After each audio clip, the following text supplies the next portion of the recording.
Hey guys, welcome back to the channel. This is a story about what if Naruto could observe kurama chakra. Before I start, please support for more amazing content, and do consider subscribing to my channel and share this video with your friends. This is written by Astroman1000 and link in description and support writer. Let's start the video. Chapter 1. To save a dying petal. I'll keep Sasuke-kun safe.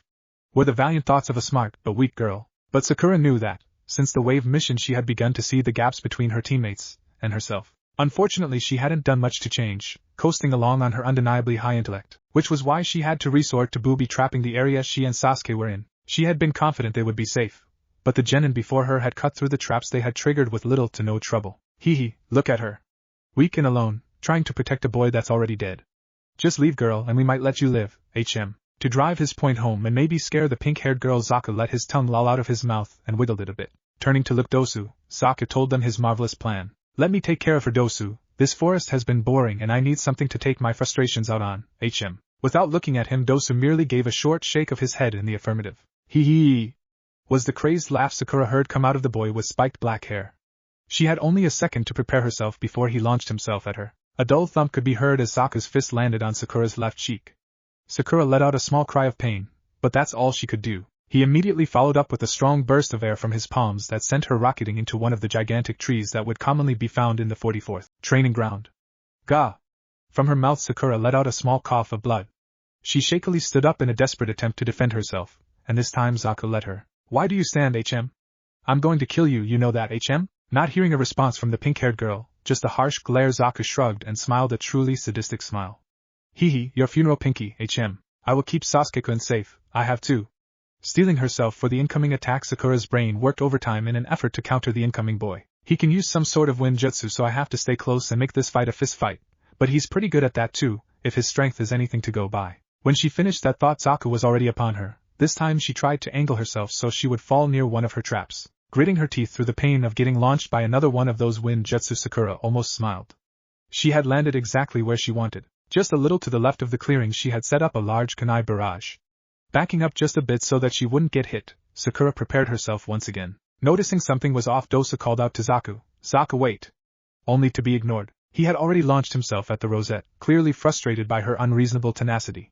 He fell for the trap, hook, line, and sinker. Surprised and in pain, Zaku used a quick kawarimi to get out. Unfortunately, he didn't dodge everything and had to pull out a kunai from his right shoulder, left thigh, and the right side of his abdomen.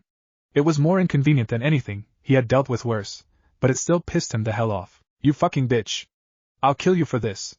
You're going to hurt and scream so bad that you'll wish a million times you'd left earlier, and then I'll rip your head off and show it to the sleeping beauty over there right before I kill him too. Zaku was practically seeing red and Sakura was beginning to cower in fear. She knew that after his last attack that she didn't have much left in the tank. At this point she could only hope and pray that someone came to help. Zankuha. She wasn't prepared, she couldn't defend, and so she was launched deep into the woods. Unfortunately for her, that didn't stop her attacker one bit. Feeling herself being picked up by the collar of her shirt, Sakura cracked her eyes open only to realize she was inches away from the black-haired boy's face. Don't think that this is where you'll die. Like I said, I want your teammate to see what's left of your corpse, HM. Unable to even gurgle back a response, Sakura let herself be dragged by her hair back toward the clearing. Her assailant was purposely hurting her as much as possible, making sure she hit every rock, branch, or leaf that was in her way. In a last-ditch attempt to free herself, Sakura reached up with the kunai she was still desperately holding onto, and cut her hair free from Zaku's grip. Feeling a distinct lack of weight in his grip, Zaku turned to look at the little bitch only to find her desperately and pathetically trying to crawl away from him. I gotta admire your tenacity, Pinky, HM. But you've just made me madder. Grabbing her by her hair once again, but this time making sure his grip was as close to her skull as possible, Zaku lifted Sakura's head up about a foot off the ground before slamming it back down. Dull thuds could be heard for about a minute before Zaku was satisfied and resumed walking to the clearing, confident his plaything wouldn't be getting away again. By the time Dosu and Kin could see their teammate again, it took them several seconds to realize that what he was dragging was the target's female teammate. She looked like garbage. Her chipa was so shredded it looked more like punk-style crop top. Even the back had been inexplicably torn off, probably by Zaku pervert. Her green biker shorts were in much of the same condition, looking more like panties. But even then, both clothing items had large rips and hole in them. Both pieces of clothing were completely covered in mud. For some reason she had really short hair and blood could be seen coming down her face like a waterfall. If Zaku didn't directly kill her, blood loss definitely would. The skin that wasn't caked in mud was almost as torn as her clothing, with sticks sticking out, and rocks embedded deep within her musculature. It could be easily inferred that the mud-caked skin was just as bad, if not worse, as it had more contact with the forest floor. If they hadn't made careers out of being murdered several years ago, Dosu and Kin would have thrown up. She looked more like some sort of horrible parody of the human form drawn by a bloodthirsty psychopath than she did a 13-year-old girl. All was silent as Zaku dragged her to the center of the clearing, clearly wanting to make a showcase of what he was going to do to her. Stepping away from her unresponsive body, Zaku ran up one of the trees that marked the clearing border until he was about 100 feet in the air. Pausing to collect himself, Zaku then dove down towards the rosette and called out his most powerful move. Zankyo Kukua. A massive gust of wind pounded into the girl on the floor, the inertia created by the attack causing her to lift up into the air a bit. He did the move 2 more times before landing on the ground. How was that, bitch? Zaku meandered over to the blood splatter on the ground, for she barely looked human. Her clothing was non-existent as the attack had destroyed what little was left. It had also broken several of her bones, including her ribs, and had created hundreds of small cuts all across her front. She looked like someone had dipped a brush in red ink and then put down the brush and dumped the entire container on her, causing a large puddle to appear. Look at you can't protect shit, but I gotta give you props. Not many people could take a beating like you have and keep living, HM. Maybe we could play a little more, HM? I must protect Sasuke-kun. I must live. Were the thoughts of a dying girl as she fell in and out of consciousness. Standing above her, Zaku's calm face morphed into a maniacal grin. Now you get to feel your head get separated from your body. How fortunate. But before Zaku could do the deed, an animalistic roar startled him and the rest of his team. Naruto saw red. He had spent most of the night after a short nap searching for his missing teammates. He had been relieved when he faintly felt their chakra, only to discover Sakura was dead, or at least damn close to it. Sakura. Sakuraya. He could think of nothing else. They hurt you. They hurt you. They hurt you. I'll kill them. I'll kill them. I'll kill them. No other thoughts could be articulated. All Naruto physically did was growl and roar. The red he saw was actually a chakra cloak created from the Kyuubi's chakra he had unwittingly drawn upon in his anger. Dosu, Kin, and Zaku could only stare in confusion. A single collective thought ran through their minds. Who's this kid with the glowing red stuff? Being the clear target of the new kid's anger, Zaku turned to face him. And who the fuck are you? I was just about to wrap things up with Pinky right here, so if you give me a minute. He didn't finish his sentence, or more accurately, he couldn't finish his sentence. Having been completely encased by his one-tailed chakra cloak, Naruto rocketed towards the 14-year-old, and buried his fist deep in his gut. A surprised and very hurt Zaku was launched into a tree. He collected himself rather quickly, but put a hand over his abdomen in an effort to quell the intense burning sensation left behind by Naruto's punch. The hell is this kid? Glancing at the part of his stomach that burned, Zaku was disturbed to find the clothing that was there had been burned away, and he looked like he had suffered third-degree burns. The fuck? Is his chakra corrosive? Welp, not going anywhere near him. If Zaku had been watching his attacker more closely, he might have noticed the beginnings of a second tail forming at the base of the boy's spine right next to the first. An absolutely wild Naruto had immediately dashed towards Dosu and Kin after punching away Sakura's attacker. Dosu jumped out of the way quickly. Kin was not so fortunate. Naruto had realized that Kin was the slower of the two, given that she didn't react to his dash that quickly and mauled her with claws of Bijou chakra. Kin's deafening wail tore Zaku out of his musings. He looked at her only to find her upper body lying a couple feet away from the blonde brat, and her legs at his feet. His eyes widened in horror. What? I'm out of here. Zaku turned to run away only to find the aforementioned blonde brat standing before him, still dripping from Kin's blood. The words he said were barely a whisper, but Zaku heard them loud and clear despite its gravelly roughness. You hurt Sakura-chan. For that, there will be nothing left to bury. Desperate to defend himself, Zaku attacked. Zanku, unfortunately for him, he didn't finish. Looking down in disbelief, he saw Naruto's elbow sticking out of his chest. If he could see behind himself, he would find a small hand completely covered in red chakra and lifeblood. With a vomit-inducing schlick, Naruto removed his arm and let Zaku's body fall backwards, then he got to work. If Dosa hadn't run away, he would have heard the telltale tearing sounds of a person being dismembered. Naruto threw Zaku's left arm deep into the forest. His right arm he took and held close to his body in an effort to completely disintegrate it. It worked. Before tearing off his left leg, Naruto took a few moments to pulverize it into a mush that vaguely resembled a human leg, then he ripped it off and threw it into the forest, but in a different direction than the left arm. He ripped off the right leg without ceremony, but before disposing it he beat Zaku's face in using it as a makeshift weapon. He then snapped it in half, tore Zaku's jaw off, and shoved the calf into the exposed hole. He then tore into the thigh and ate it like a chicken leg, finally tossing the bone into the forest in a different direction than the previous body parts. To finish off his spectacular job, Naruto used his hands to tear open Zaku's chest and stomach vertically. He then pulled out the intestines and pried open the ribcage much like one would open a present. The final touch was taking Zaku's no longer beating heart and swallowing it whole. Satisfied with his work, Naruto realized one of the Oto Nin had gotten away. Not one to leave a job unfinished, Naruto sniffed around for his scent, and, once he found it, made chase. Dosu was scared. Rather, he had been 5 minutes ago, when he saw the blonde bastard tear Kin in half with a single swipe of his claw hands. The chakra that surrounded him had clearly formed into claws around his hand, kind of like a horrifying murder glove. But all of that was behind him. The Konoha nin must have taken care of his dying teammate, or something. Unfortunately, without the rest of his team, Dosu was going to fail the test. But he wasn't worried about that. He was more worried about what Orochimaru would do to him. Maybe I should just run away, probably join a minor village and lie low. Nah, he'd find me. None of that mattered though, because not even a second later the genin that had killed his teammates appeared before him. Dosu was too surprised to react to the very large chakra claw that was coming at him, and as such could not prevent this death. At Naruto's feet lay the two halves of what was Dosu Kinuta. Naruto had crushed his skull, so the tendons and sinews that were his neck no looked more like desperately grasping tentacles, with nothing to hold them, and Dosu's intestines spilled out, creating a river of blood and guts. Now the body, if it could be called that, was nothing more than a revolting caricature of a canyon with a river that ran through that originated from the mess that used to be Dosu's head. Having carried out justice, and grabbed the scroll he had on him, Naruto returned to his fallen teammate. Upon returning, Naruto still wasn't all there. The Kyuubi's chakra filled him with rage and made him act on primal instincts. In this case, protecting and avenging Sakura was his only goal, which he had carried out beautifully. But as he kneeled before her prone form, her ragged breaths becoming shorter and shallower, Naruto wanted to scream. What could he do? He may have protected her and killed her attackers, but she could still die. Lost and without any real options, Naruto did the only thing he could. He touched her. Ahab! Sakura's pained yell startled him away. He could clearly see the burn left behind by his hand. But it was the only thing he could do. What else was there? So he steeled himself and grabbed her again. This time he embraced her fully, holding her so that he touched as much skin as possible. Her screams tore at his heart, but he used them as fuel to further pump the Kyuubi's chakra into her. After a few moments, Sakura's keening wails stopped as her voice became too hoarse to be used. All of the skin that touched Naruto's blood-soaked form had been burned black. Her eyes had rolled up into her sockets, indicating she had lost consciousness. Yet she breathed, yet she lived. Naruto could hear her heart pumping. Maybe it was working. With a final push of effort, Naruto filled Sakura with as much of the Kyuubi's chakra as possible and fell away from her onto his back. Exhausted, the demon chakra slowly dissipated. With the final dregs of his stamina and willpower, Naruto got back up and pressed his ear to Sakura's bare chest. He could still hear a heartbeat. Sure, she looked like a corpse pulled out of a house that had burned down and exploded.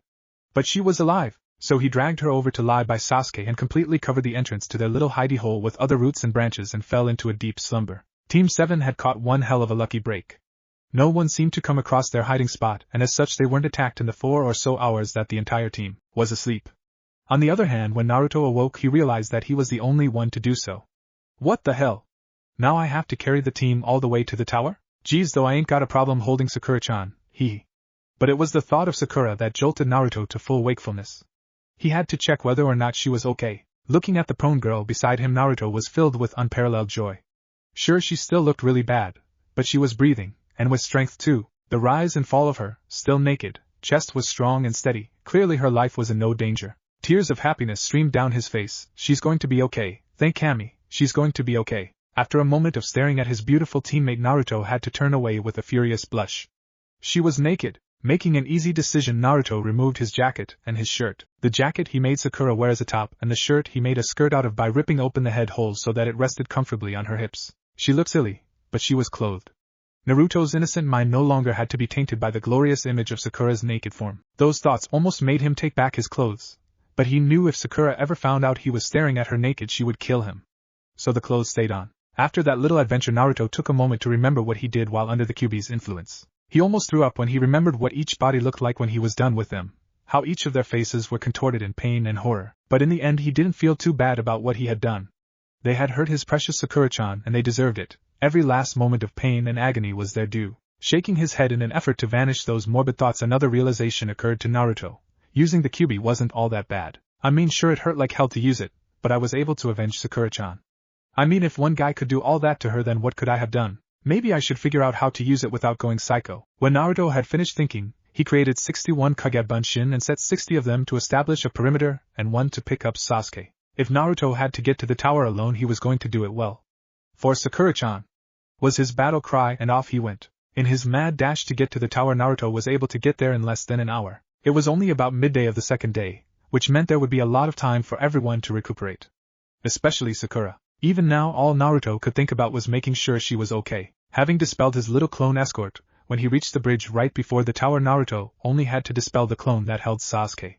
He did so with gusto. Snickering at the dull thump caused by his male teammate, Naruto gently laid Sakura down on the concrete floor and withdrew the 2 scrolls he held. Not sure what to do, Naruto read the writing up high on the wall. Left even more confused by the advice that was clearly missing words, Naruto decided to open the scrolls anyway.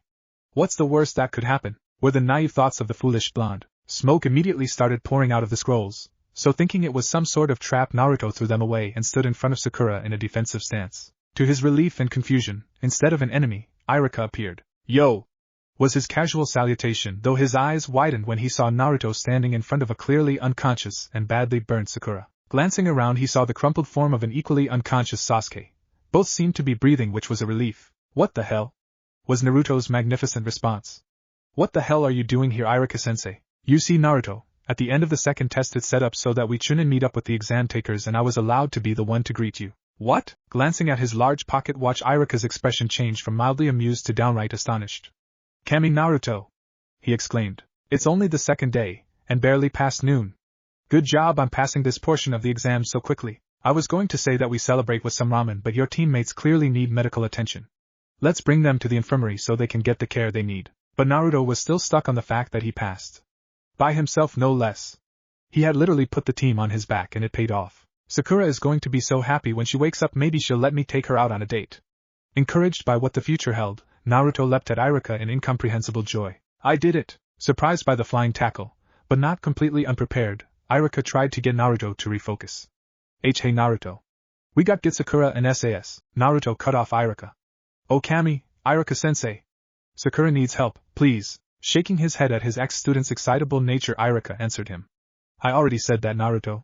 The infirmary is this way. I'll grab Sasuke and you can bring your precious Sakura-chan." Naruto blushed at his old sensei's suggestive tone, though a warm feeling filled his heart that someone else recognized his undying love for the most amazing kunoichi that lived. He then gently picked up said kunoichi, cradling her like the most precious of porcelains, and followed Iruka to the infirmary. Upon seeing the state of the genin, the infirmary staff immediately took them and set to work. Sasuke was a bit of a problem because for about an hour none of the nurses could find anything wrong with the boy. That is until they stripped him down, and one of them noticed the cursed mark on his neck. Confused at what it was, but confident it was the source of Sasuke's state of unconsciousness and mild pain, one of the nurses were sent to fetch the Hokage. Hiruzen was greatly surprised to hear about the curse mark and immediately went to the tower with Kakashi in tow. Upon arriving, they were greeted by Anko, who had also been informed of Sasuke's mark. Striding right in, the Hokage stood before the last Uchiha and sent all but Anko and Kakashi away. "We're removing the boy from the exams and I'm going to summon Jiraiya so that he can look at this. I understand yours is the same as his Anko, so I expect you to help him with controlling it. For added precaution, I want to put a temporary seal on top so that it doesn't so heavily influence him. And if he throws a hissy fit about not being in the exams, just come to me and I'll straighten him out, okay?" With a nod of understanding, the three of them got to work and set up the same seal the Hokage had used to seal away Anko's. 1. After completing the seal and activating it, Sarutobi called in the other nurses so they could continue to attend to Sakura and Naruto. Taking care of Naruto was very simple. He had passed out the second they got Sakura's unconscious form onto a bed, and given his natural healing, all the nurses had to do was bandage his injuries, which were mostly light burns and the odd small scratch or two. The only weird part was that the burns, while not that bad, were extensive. After stripping the boy down, it was clear they covered almost all of his body. Not knowing why and not caring to find out, the nurses simply applied burn ointment to speed up the healing process. The small boy would probably be out by tomorrow morning or late tonight, depending on when he woke up. Sakura was concerning to say the least. Her wounds were the worst by far, and stripping away Naruto's shirt and jacket only revealed their horrifying extent. Once again, if it weren't for the years of experience each of the nurses and doctors had dealing with gruesome and grisly injuries, they were unfortunately commonplace in the shinobi line of work. Many of them would have lost their recently eaten lunches. She was disturbing to look upon. Much of her skin was burnt a deep red. Much of that skin, if it could be called that, was covered in gashes and cuts that even now wept blood. A second look at Naruto's clothes revealed that much of it was indeed stained with the girl's blood. While caring for her, an incomprehensible amount of dirt, sticks, and rocks had to be removed from the Rosette's body. Her legs more closely resembled meatloaf than they did actual legs, and her arms resembled shredded paper. It was a stressful 3 hours for the groups of nurses and doctors that were treating Sakura. They first had to bath the girl. Since most of her body was one big wound, it was much easier than cleaning each wound individually before dressing it. Then they took some 30 to 45 minutes removing sticks and rocks from her body, having to plug up the weeping holes they left behind. The next step was to wrap her entire body in bandages. Again, it was easier than dressing each wound individually. Finally, they assessed the extent of bone breakage in her body. The doctors and nurses were once again horrified to find all of her ribs broken, most of the bones in both of her legs, and some of the bones in her arms. Her skull had received several fractures and her jaw was broken. Luckily, none of the ribs had punctured any internal organs, so internal bleeding was one thing the poor girl wasn't suffering from. The biggest concern in the end was the several fractures and few breaks that could be found along the Sakura's spine. Even with the best medical attention and most advanced ryujutsu, medical jutsu, Sakura's chances of walking under her own power were slim to none. An exhausted team of medics realized at about 4 p.m. mere moments after finishing their final examinations, it was the end of her career as a ninja. Chapter 2, Revelations. Hiruzen and a much healthier-looking Naruto could be seen walking down one of the hallways that held the rooms for contestants who had arrived early to rest in as they waited for the test to finish. It was the evening of the third day, and Naruto was on his way back to Sakura's room after eating dinner in the cafe. He had ran into the Hokage and had to voice the question that had been bugging him since he saw the old man that morning on the way to see Sakura. "Hey Gigi, where'd you take the team?" Naruto had seen him that morning only briefly as he escorted a clearly agitated, but subdued Sasuke. "Well Naruto, I can't really tell you every detail but know that Sasuke is very unwell and needs special care. But don't worry, Anko, Kakashi, and I are going to make sure he gets better as soon as possible." That sucks. Do you think he will be able to fight?" Naruto's doe-eyed innocence was really shining through. With a heavy sigh he answered, "Unfortunately he won't Naruto. His condition is very delicate so I'm having a specialist come and help. He won't be here until after the second test is complete." Naruto's demeanor became slightly subdued. He was able to save Sakura-chan, but he couldn't do anything for the team. He perked up quickly when he realized that ultimately Sasuke being gone meant there was less competition. Even if he fought him all the time and spoke a big game, Naruto knew Sasuke was still stronger than he was. "Not for long. I'll just learn some super kick-ass jutsu somehow, and be able to kick his ass in a second." Yet Naruto was intensely planning when he heard his precious Gigi speak. "Looks like we're Naruto. Why don't you go to Sakura and I'll speak to the nurse about her condition." Eager to comply, Naruto practically ran to the girl's bed. Without Sasuke she was the only patient, which gave the teammates a sort of privacy. Not that they needed it. Sakura was still out cold and wasn't looking so good. Sure, it had only been a full day since she was put under the watchful eye of the head doctor, but Naruto had been hoping for more. If only he knew. With the Hokage. "Tell me Momoko-san, how is the girl doing?" Unsurprised by her Hokage's casual address, he really lived up to his name as the professor and treated most of the village like students. Honestly, it was almost unnerving how no one had to introduce themselves to him, but it was comforting. Momoka Fukuyama answered with a bit of hesitation in her voice. "Well Hokage-sama, it's odd to say the least. She might not look it but she is actually recovering at an astonishing rate. Last night after Naruto left, since he was well enough to not need medical supervision, we redressed the girl's everything. As you no doubt saw, she was covered from head to toe, but imagine our surprise when we discover all of her superficial wounds completely healed. Small cuts and bruises can usually heal over the course of a single day or two, but a mere 6 or so hours after receiving proper medical attention? Absurd. Redressing her this morning and noon was just as surprising. After a full night's rest, most of the girl's bigger cuts and bruises were barely scratches. Most of her broken bones were nearly healed by noon, and if anything the fully healed bones seemed stronger. Her spine is fine. If she was conscious she could probably walk around even if it would be painful given her burned skin. That's another thing, she literally looked like charcoal yesterday. We had planned to remove all of the skin that was too badly burnt, which was most of it, once her bones were healed, so the removal process wasn't more painful than it already had to be. By noon today she looks like that."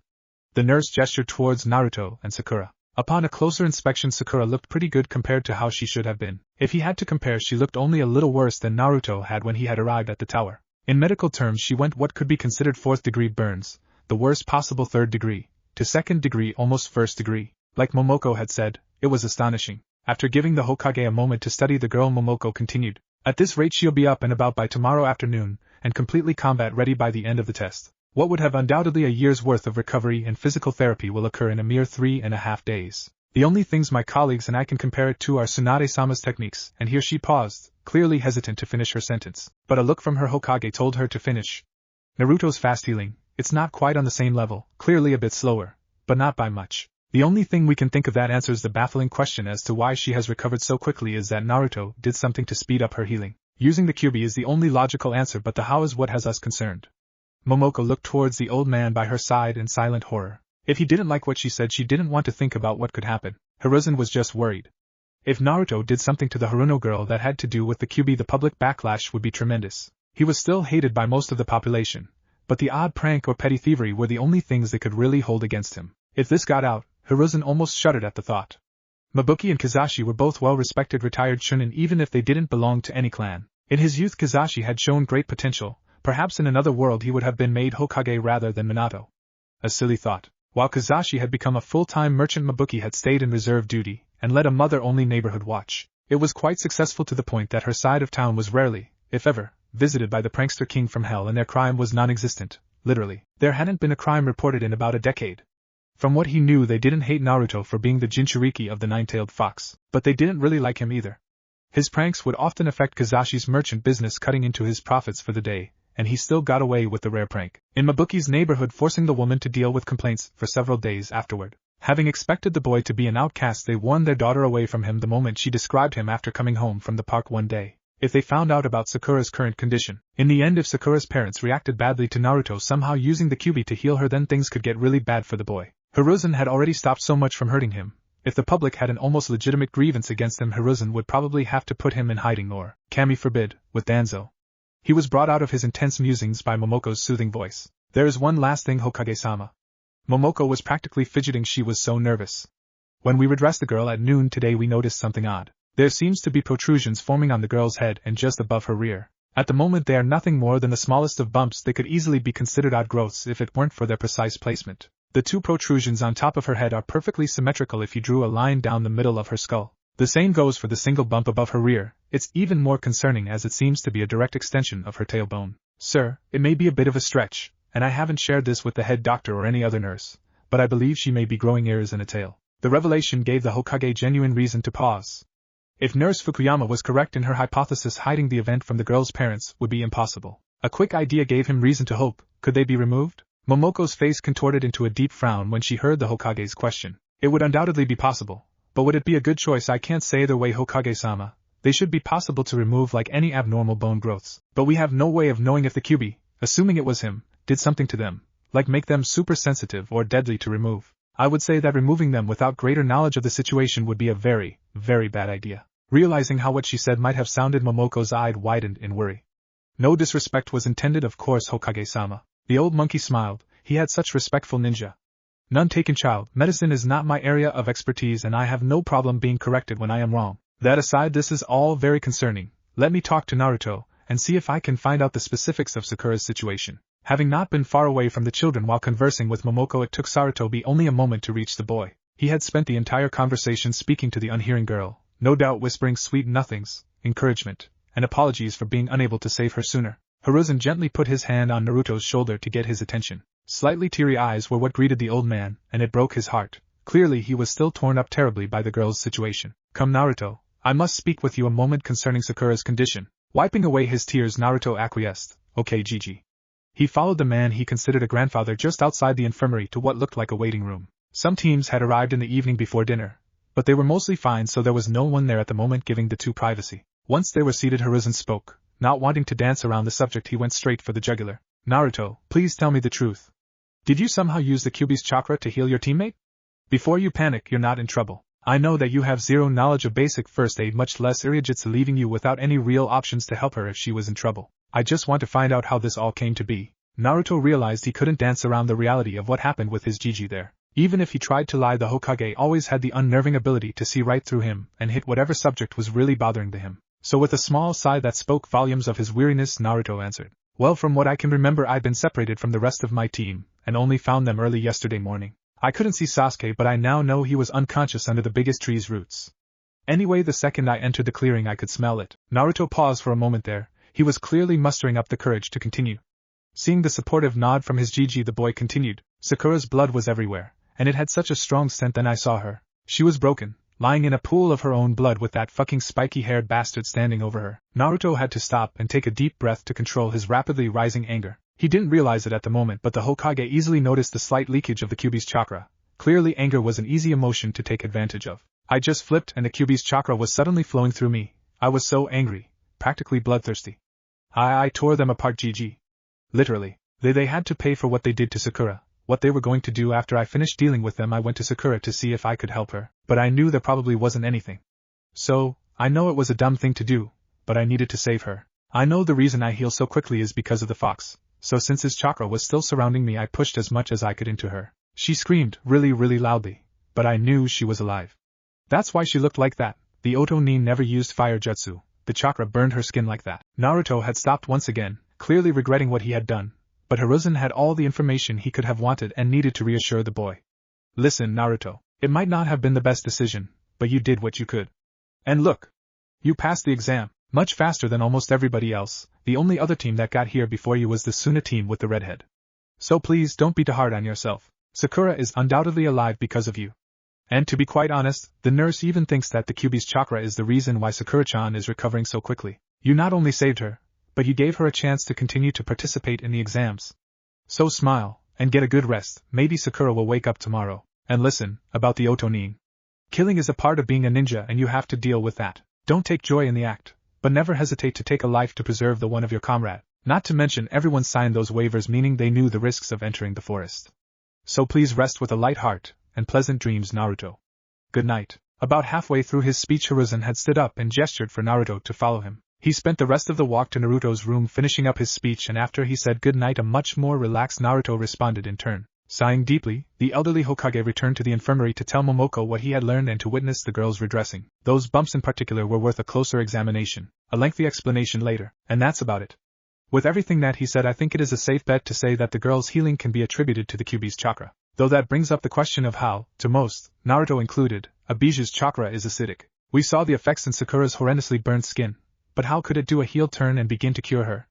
Could it be Naruto's will? Being sealed within him, the Kyuubi has no way of moving his conscience, so we can rule out it possessing the girl, or trying to influence her. The only thing I can think of is that Naruto in fact forced his will upon the chakra and made it heal her. A Jinchuriki's job is to control their demon's chakra, but to affect it after being separated from it? Odd. An examination of her chakra would be exceedingly prudent. Nodding her head in understanding, Momoko proceeded to unwrap the numerous bandages that covered the unconscious Rosette. As each roll came off, more angry red skin was revealed. There was no bubbling, which could easily be attributed to the Kyuubi's chakra, but it was exactly as Momoko had predicted, just between second and first degree burns. Now that I think about it, the Kyuubi probably cured whatever internal wound she had and prevented her from getting any sort of brain damage. Even if Naruto got here as quickly as possible, which I know he didn't since he took a nap, Haruno-san would have undoubtedly succumbed to internal injuries or would have been left with permanent brain damage. All in all, this could be a much worse situation, one where most scenarios resulted in the girl's death or early retirement from our shinobi forces. He truly is the most unpredictable knucklehead ninja. Using the Kyuubi's chakra like that should have killed her. He's one hell of a lucky kid. The end of Momoko's thoughts marked the end of the unwrapping process. The girl's naked form was a bit underdeveloped for a kunoichi. She really needed to fatten up and develop some sort of muscle definition. At least that's what Momoko had said last time she looked at the girl, and should have told the Hokage who was right there with her, but what she saw caused her eyes to practically pop out of their sockets. She had grown. If she had to give a rough estimate off the top of her head, she would say the Rosette was about 5 feet even and lose her to 100 pounds, rather than her previously scrawny form. She had very obvious muscle definition, and her tiny, nearly non-existent, breasts had drowned to a supple B-cup if not slightly larger. Momoko was absolutely baffled. The girl's hair had even grown suddenly. Now it reached to her shoulder blades. Hokage-sama. I don't know what to say. She wasn't like this several hours ago. Placing a placating hand on the poor woman's shoulder, the Hokage spoke. Please, Momoko-san, we've already talked about why the girl might be like this. This is clearly the Kyuubi's chakra at work. As a nurse, you should know a person's chakra is made up by their physical and spiritual energies. Clearly the Kyuubi's chakra, by no doubt integrating with the girl's, is greatly affecting her physical energies. It's probably forcing her to grow so that it can properly host her new chakra. But let's confirm this. Would you do the skin we spoke of? Grateful for the Hokage's calming touch, and the grounding caused by his logical deduction, Momoko did as she was asked. After a minute of intense and thorough scanning, Momoko told the Hokage what she found. I'm no Tsunade, but I'm no slouch either. This is difficult.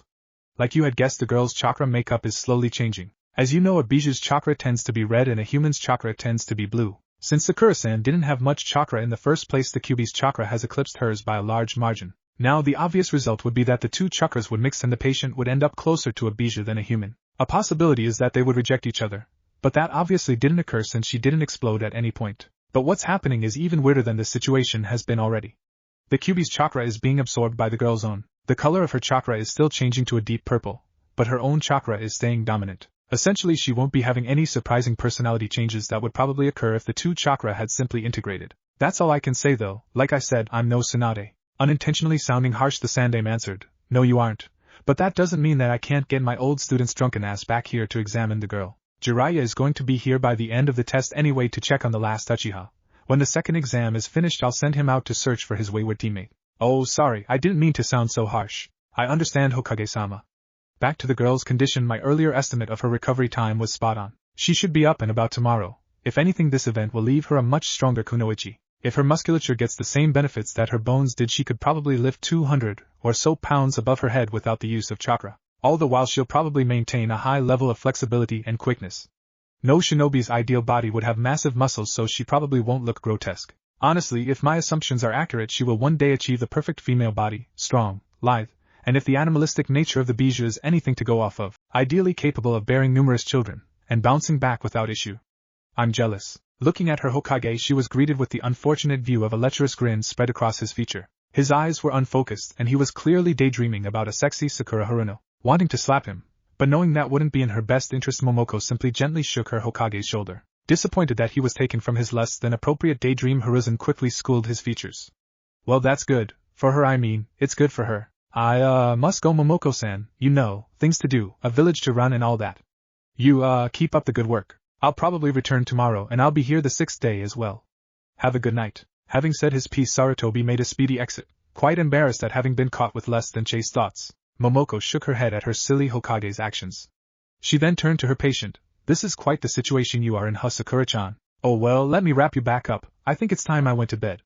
Doing so, Momoko then went to alert the night shift to their duty and fell into a restful slumber. Bright lights nearly blinded Sakura as she very slowly and carefully tried to open her eyes. She blinked several times in rapid succession, trying to banish the dark spots that appeared in her vision as she opened her eyes even wider. A full 2 minutes later, Sakura had her eyes completely open and staring at a white ceiling. Clearly she was in a hospital or infirmary, but for the life of her she couldn't remember why. Then she realized something was off. She didn't feel like she was in any sort of danger, just that something had changed, and she didn't know what. Rotating her head from side to side, the smart girl finally realized it. Her vision was amazing. When she was looking around, she learned that she had been situated in the very center of the infirmary. She assumed it was an infirmary given the lack of individual rooms and relatively small size, but could very clearly make out the cracks that covered the far cement wall through the open doorway.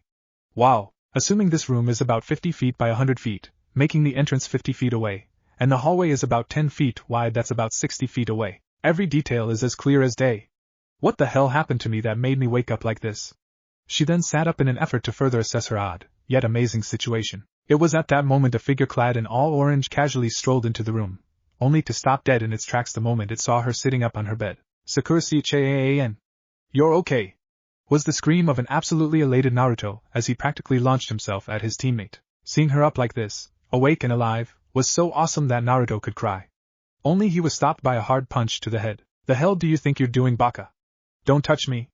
And why the hell am I in an infirmary? Weren't we in the middle of the second test? As she said those words, the brutal attack that occurred finally came back to her. The flood of extremely painful memories caused her to physically flinch. It was then another realization dawned on her. Oh my Kami! Where's Sasuke? I don't see him. Is he okay? Did he get hurt? Not receiving an answer from her lesser teammate, Sakura looked for him only to find him nursing the new bump on his head from her punch. Hey!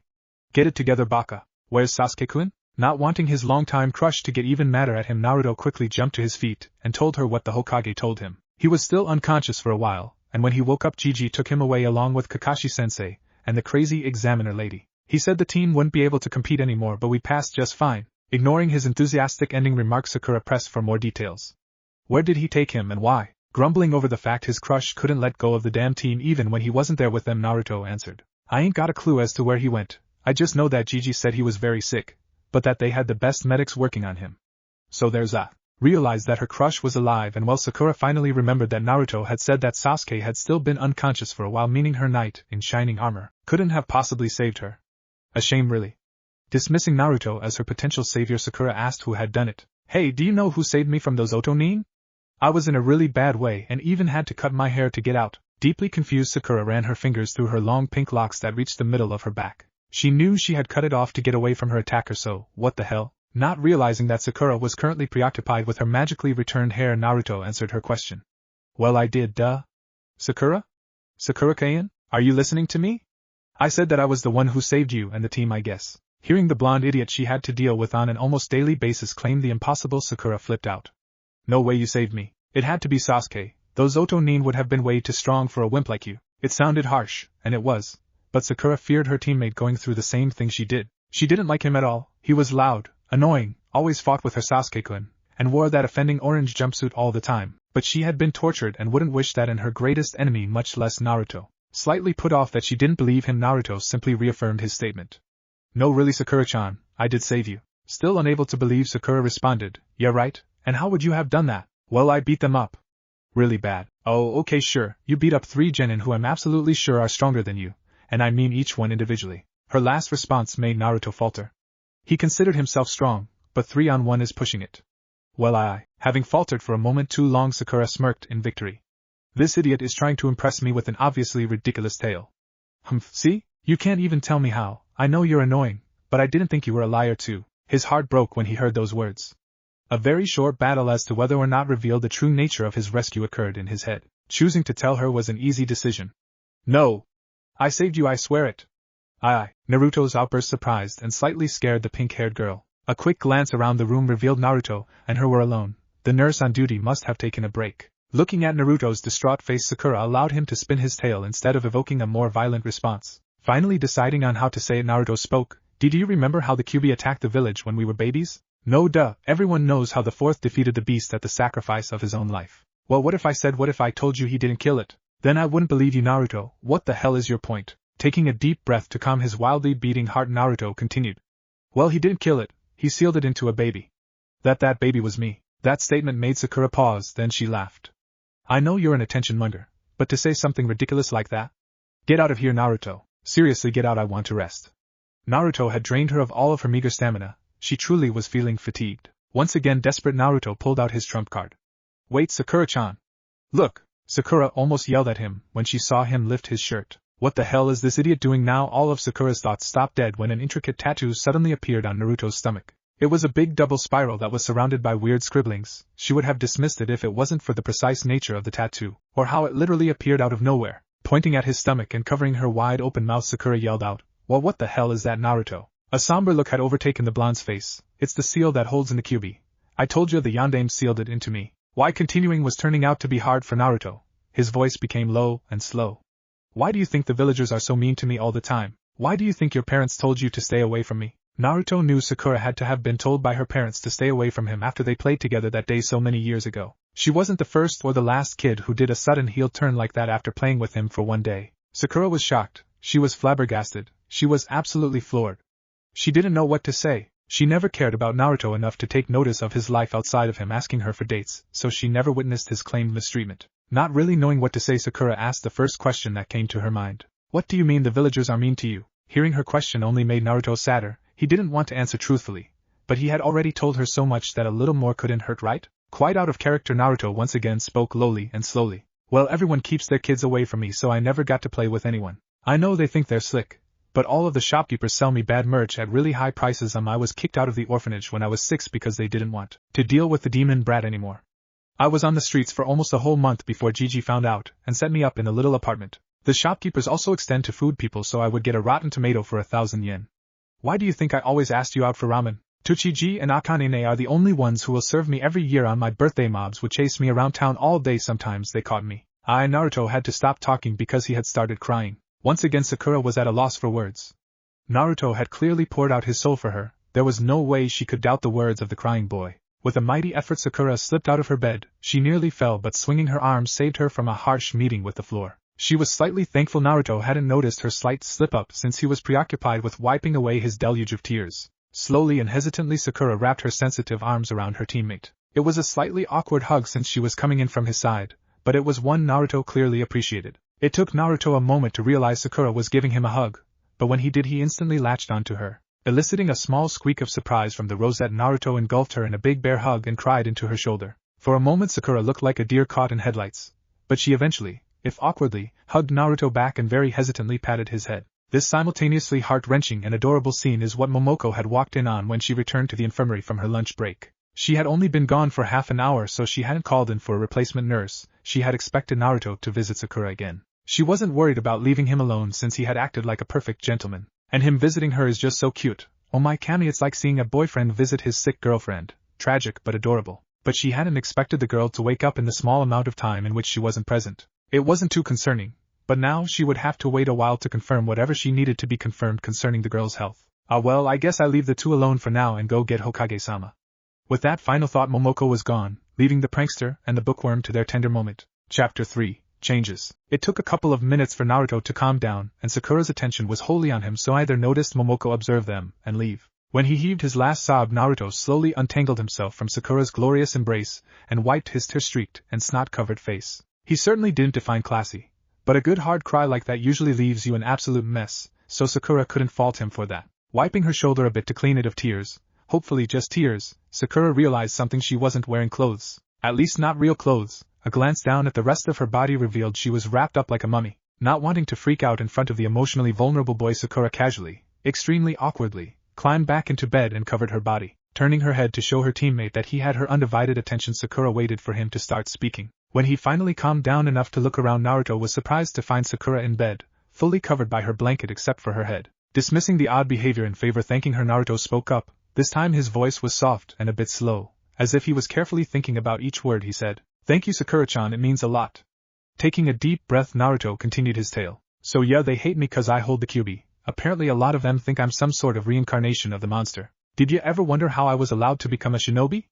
Or why Mizuki-sensei wasn't at the meeting that told us our teams?" Seeing the girl shake her head in the affirmative, Naruto continued. "Well, as you saw that day, I failed, couldn't do the bunshin. So after everyone had cleared out with their parents to celebrate Mizuki-san," Naruto stopped himself to correct his words. "Mizuki-teen came to me and told me about a secret exam to allow kids like me to graduate. He said I had to steal the forbidden scroll and bring it to him, so like a dumbass I did it. Well, it turns out he was betraying the village and killing me was icing on the cake. Luckily Iruka-sensei showed up and I was able to beat Mizuki up. I think he was executed anyway. That's the biggest thing anyone's ever done to me as revenge against the fox." Naruto's eyes were trained on the floor when he finished. He hoped Sakura didn't think he was too pathetic, or anything. Sakura wanted to cry. Correction, Sakura was crying. Silent tears flowed over her eyes. It was a bit uncomfortable crying into one of her eyes, but she'd rather do that than sit up and reveal her lack of clothing again. She wanted to console him, but how could she, as someone who treated him so badly for so many years? Of course she had listened to her parents. They were her parents. They were never wrong. They only did things for her benefit, so why turn her on Naruto? Did they hate him too? Sakura might not know much about Fuinjutsu, but she knew enough to realize that a scroll is not the kunai that was sealed into it, just like how Naruto wasn't the Kyuubi because it was sealed into him. He was too dumb to be an ancient beast of rage and destruction anyhow. Not hearing a response, Naruto continued with his explanation. "Do you remember back when we were in Wave and we fought those missing nin on the bridge? The guy me and Sasuke were fighting was insanely tough. You saw how Sasuke was after the fight, right?" Sakura nodded. "Well, when I thought the guy had killed the team, I flipped out and used the Kyuubi's chakra. It made me crazy strong and fast, so I was able to beat the guy up. The same thing happened when I found you, and if it isn't obvious, I like you way more than I do Sasuke, so I flipped out bad. Real bad. Most of what happened is a haze of blood. I killed those Otonin, ripped them apart, because of what they did to you." Naruto was practically shaking, out of anger or the bad memories Sakura didn't know. All she did know was that she hoped Naruto didn't flip out right now. That would be very bad for her health. "You were dying, Sakura. I didn't know what to do, so I did what felt right." Naruto paused and looked up into Sakura's eyes. He was clearly nervous about what he was about to say. "Naruto, whatever you did, it's okay. I'm alive, right? You saved me, right?" Naruto looked like he was going to cry again, which would be bad because if he cried then Sakura would cry too. "I don't think you'll like what I did. I pushed the Kyuubi's chakra into you. A lot of it. You were screaming so damn loud I thought I was torturing you, but you lived. The wrapped up guy had the scroll we needed, so after a short nap I got us to the tower as quickly as possible. If you were wondering, it's little after noon on the 4th day. Sakura was shell-shocked, flabbergasted. She was absolutely floored. She didn't know whether to rage at Naruto for causing her pain like that or thank him for saving her. There would be repercussions, of that she was sure, but she didn't want to think about them right then. Her teammate, whom she had treated so cruelly, had been put in a brand new light that really showed off his positive characteristics. He was loyal, that she had known for a long time. It was just overshadowed by his many negative qualities. He was strong, or at least he could be. Even without the Kyuubi's chakra he had beaten up Mizuki-sensei. He was caring. Sakura wouldn't be surprised if he had been coming to visit her every moment he was allowed, and some that he wasn't. The thought brought an honest-to-goodness blush to Sakura's slightly red cheeks. Pushing down the rising warmth, Sakura concentrated on building up the blonde she had torn down for so long. He was strong in an emotional and mental way. Sakura knew that if she was in Naruto's place she wouldn't have made it as far as he had. It was clear to her now that the attention-seeking, loudmouth brat she knew had hidden so much hurt from the world that perhaps it was all a facade. A mask put up in an effort to deal with the heavy burdens he bared on a daily basis. At least if the emotionally drained and extremely subdued Naruto she had been talking to was any indication. Of course it could just be his nature, but then Sakura would have to question his sanity. Naruto was scared. After telling Sakura what he had done to her she grew quiet and stared up at the empty white ceiling. The silence seemed to last an eternity until Sakura's voice broke it. "Thank you?" A shocked Naruto's head shot up faster than a speeding bullet. The simple words seemed to surround him and smother him in like an affectionate hug, filling him with a joy that words could not describe. Tears brimmed at the edges of his eyes as he answered, He, no problem, Sakura-chan." A short pause filled the room, then Naruto filled it. "So you're not mad that it was me who put you in here?" He looked back at his crush's face. She was still looking up at the ceiling, but she seemed content, as though thanking him had relieved her of something. It had. Hearing everything that happened to Naruto from his own mouth made her feel terrible about herself. What made it worse was that she just compounded his plight by her own violent spurning of his date offers. She felt as though thanking him genuinely was the first step in the right direction. Of course I'm a little mad you ended up hurting me so badly, but if how I felt before I passed out was anything to go by I probably would have died so again, thank you. Naruto could jump for joy, but he didn't because in that moment Konoha's third Hokage walked in. Very quickly Naruto went silent and still, reacting as if he had been caught doing something wrong. A confused look from his Gigi pulled him out of his odd state, after which he sheepishly scratched his head while smiling an awkward smile. What am I going to do with you, Naruto? Ho ho ho, ah well. How is Sakura doing? When Hiruzen finally sidled up to the edge of the hospital bed that held the rosette, he was surprised to be greeted by her intelligent eyes. She was clearly studying him, a bit of awe and respect practically emanating from her. She was also a bit afraid. Good, at least some people know how to show proper respect nowadays. Hokage-sama, was Sakura's odd whisper. It's an honor. It was then that her features gained a confused look like his had moments earlier. But why are you here? Hiruzen was a bit hesitant to respond given she was one of the younger generation and he wasn't about to break his own law. He decided upon simply wording the Kyuubi's chakra in a different way and hoped she didn't catch on. Well, you see, Sakura, when Naruto went to save you he did something odd. It's actually the reason why you have only recently woken up. It has been 2 full days since you were attacked, by the way. Anyway, what Naruto did to you was very dangerous, so we've been carefully monitoring your healing so that no odd effects appear. Hiruzen couldn't stop his words from tapering off into silence once he saw what he had been afraid to find. Atop the girl's head were 2 distinctly triangular bumps that were much bigger than the day before. If Hiruzen had to guess, he'd say that by this time tomorrow she'd probably have fully grown fox ears. A quick glance to the side of her head confirmed that at the very least her human ears weren't just disappearing, but it was all still disconcerting. Sakura was confused when the Hokage suddenly lost interest in talking to her. After waiting a minute, she finally said what she had been wanting to say. If you're talking about Naruto using the Kyuubi's chakra to hurt but heal me, then you don't have to worry. He already told me everything. She then turned her head to send a reassuring smile towards the surprisingly quiet boy. The Hokage must chill him out or something. It took a moment for Hiruzen to internalize Sakura's words, but when he did, all he could do was gape at the 2 young ninja before him. His eyes finally rested on Naruto, and he asked the obvious question, why did you tell her? I thought you weren't going to tell any of your friends, something about them hating you, I believe? He couldn't help but chuckle at the end of his question. In all honesty, he was very happy for the boy. It was good for him to share, and it was just bonus points that he did so first with his longtime crush. Naruto could only sheepishly rub his head once again. Come on, Gigi. I was kidding back then. Yeah, I was kidding. Oh, do relax, Naruto. I was also joking. Turning to Sakura, his joyful eyes suddenly had a hard, dangerous edge. I don't know if Naruto told you, but this information is an S-class secret. Divulging this information to any unauthorized personnel will result in your immediate execution. Am I clear? Seeing that Sakura was clearly disturbed and scared, Naruto jumped to her defense. Hey! Cut it out, Gigi. She wouldn't tell anyone. He looked at Sakura for confirmation. She quickly and eagerly shook her head yes, still scared of what her Hokage could do to her. See? She won't be telling anyone. Alright, Gigi? Sarutobi was noticeably taken back. He quickly schooled his features to that of a stern Hokage and began to carefully analyze what just happened. Does Naruto care more about Sakura than he does me? If so, how much does he care about the village? And if Sakura returns his affections, then I'm sure she would have ultimate control over him. He already worships the ground she walks. I worry too much. I'm too damn old for this. Besides, I can't think of a good reason for her to betray the leaf. I hope you realize what you've been entrusted with, Sakura. Quickly glancing at Naruto did the trick. Sakura followed his gaze but didn't turn back to look at him. It is Naruto's choice to tell or not tell his secret to whomever he wants. You are the first, be proud of that. Pausing a moment to let his statement sink in, Hiruzen continued speaking, this time on the reason he originally came. It was at that moment in which he opened his mouth that Nurse Fukuyama and several other doctors entered the infirmary, intent on studying Sakura. This was actually what I came to more or less warn you about. You see, rather you haven't freaked out, so you probably don't see, but at the moment you seem to be healing very quickly and growing some extra appendages. Sakura laid stock still. Kami, above this is what I was worried about. Deep breaths, Sakura, deep breaths. Let's see, the Kyuubi is a demon fox. So ever so slowly raising her hand to her head, Sakura felt 2 very distinct bumps that were perfectly symmetrical on her head. They were also in a straight line from one human ear to the other. She assumed they would be ears soon, and covered in a light, soft fuzz. Rubbing them a bit, Sakura felt the distinctly odd urge to purr. Ah hell. Confirming one change, Sakura set out to find any others. A bit of exploration revealed no extra fur anywhere it didn't need to be, but when she reached for her back she found it. A tail.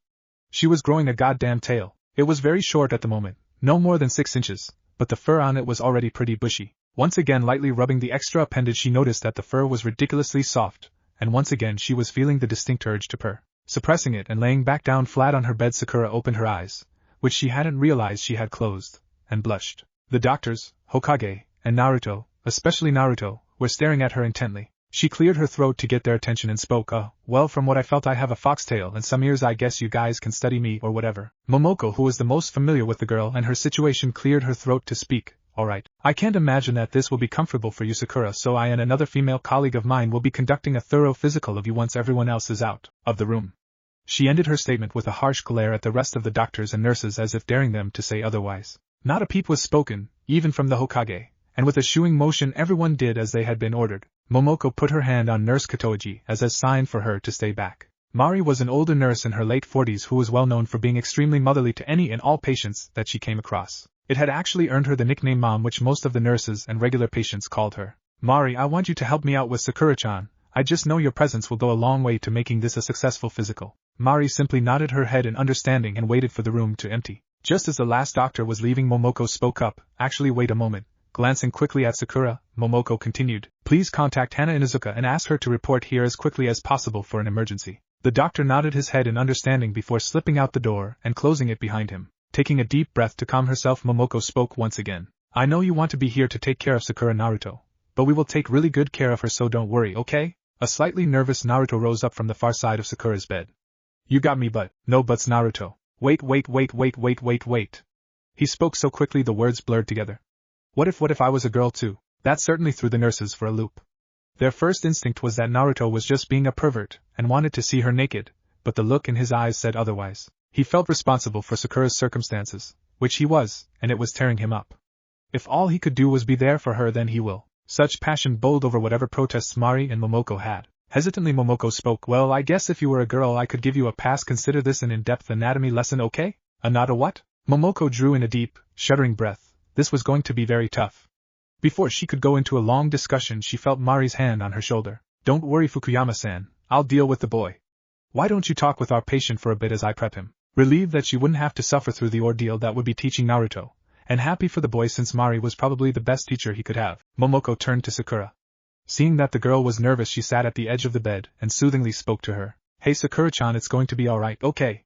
First off, you're not a freak, just gifted. Think of whatever new discoveries we make about your body as a Kekkai Genkai, which in all honesty they just might be. Now the big question is, are you okay with Naruto sticking around? Without hesitation Sakura answered, of course, I don't know. I guess on some level he'll understand what it's like to be different, and even if this is his fault I can't be too mad at him. He was trying to save my life after all. Blushing slightly she continued, him choosing to be a girl also helps. It would have been kind of weird if he was just staring at me at that point. Sakura's blush was reaching down her neck and under her bandages. Chuckling a bit at the girl's demeanor, Momoko responded, well, that's good. To be honest, I'm really interested on how he'll be a girl because a normal henge won't cut it. Glancing over at Naruto and Mari, she was surprised to see a naked, well-developed teenage girl instead of the short blonde-haired kid calmly conversing with Mari. Curiosity thoroughly piqued, she left the rosette to her thoughts and went over to the pair. Well, that's very impressive, Naruto-chan, but tell me, is this just a normal henge? Was what Momoko heard when she got close enough to the senior nurse and prankster. Kind of, I actually call it the sexy technique, but it's basically a henge. Naruto answered quite honestly. Well, a henge is not good enough, mainly because I doubt you will be able to concentrate enough to maintain it the entire time we're working on Sakura. I'm sorry, honey, but I'm going to have to ask you to leave. Momoko nodded her head in agreement with Mari's words. A kid like Naruto probably couldn't hold a good henge for more than 5 minutes, which would be way too short of a time. Naruto's beautiful face scrunched up in confusion. Maintain it? Why would I have to maintain it? Once again the nurses were thrown for a loop. Was this kid claiming to not have to concentrate on his henge? Well, Naruto, a good henge takes concentration and extensive knowledge on whatever you're transforming into. If you wanted to henge into a girl for as long as it takes for us to give Sakura her physical, I would say you have Jonin-level ability with the technique. This only confused Naruto more. The heck you talking about? I just want to be someone, so I do it. This time Mari spoke. Can I touch you then? A high-quality henge can deal with a lot of stress, even damage. While a bit unsure about getting hurt, Naruto acquiesced. If he could spend more time with Sakura, he would do anything. The most amazing of henge can bleed without dispelling. Let's see what Naruto-chan can do, thought Mari. She then reached towards the whiskered girl's cheeks and pinched them. The henge did not fail. Then she stretched them until Naruto complained. Chuckling a bit, Mari spoke. Okay, I can't do this next part, so you have to let Nurse Fukuyama touch you, okay? It was a bit tough for Naruto to switch nurses just as he was becoming comfortable with one, but he got over it. Sakura, Sakura, Sakura, Sakura, Sakura, was the chant that kept him going. Momoko understood why Mari couldn't continue. She was too kind to hurt anything, much less a little boy teenage girl. Mari took her seat in front of Naruto. Alright, this next stuff will probably hurt, but I'll be healing you immediately, okay? Another hesitant nod was all Naruto could offer. Seeing his nod, Momoko took out a scalpel and made a small incision on the girl's arm. She flinched, but the henge never dropped. Spurred on by the surprisingly good henge, Momoko made a cut that spanned all of the teen's arm. Again a flinch and low hiss of pain, but the henge did not drop. Now Momoko was perplexed. This henge was amazing. But the only henge that could take this sort of wear and tear, literally, were permanent ones. At this realization, Momoko quickly turned toward her colleague. Mari, I think the boy makes a permanent henge. Actually, she turned to look at the female Naruto. What was the longest time you spent in a henge? Thought the answer wasn't a difficult one. The possible follow-up question as to why was one Naruto didn't want to answer. But these nurses seem nice enough, and they are old enough to know about the Kyuubi already stealing himself, Naruto answered. Well, one time on my birthday I spent a good day and a half in a henge. I even slept twice since I didn't want to turn off the henge till I knew I was safe. Naruto turned his large doe eyes towards the women as if begging them to be nice. Hearing the boy's plight tore at the hearts of both women. They never hated the boy for what he held, she held. Either way, what Naruto had done was astounding. His henge was a permanent one he simply willed in and out of existence. Mari was the first to speak. That's amazing, Naruto-chan. But if you don't mind, I'd like to do one last test. Can you lay on one of the beds? This caused Momoko to look at her senior questioningly. She had an idea of what Mari wanted to do, and she'd be lying to herself if she was interested as well. But the boy might object. Naruto was a bit unsure, but these nurses had been nothing but kind, so he did as he was told. Once he had laid himself out, undoing his long pigtails so they weren't in the way, Naruto called out that he was ready. Hearing that, the nurses walked up to the bed, one on either side.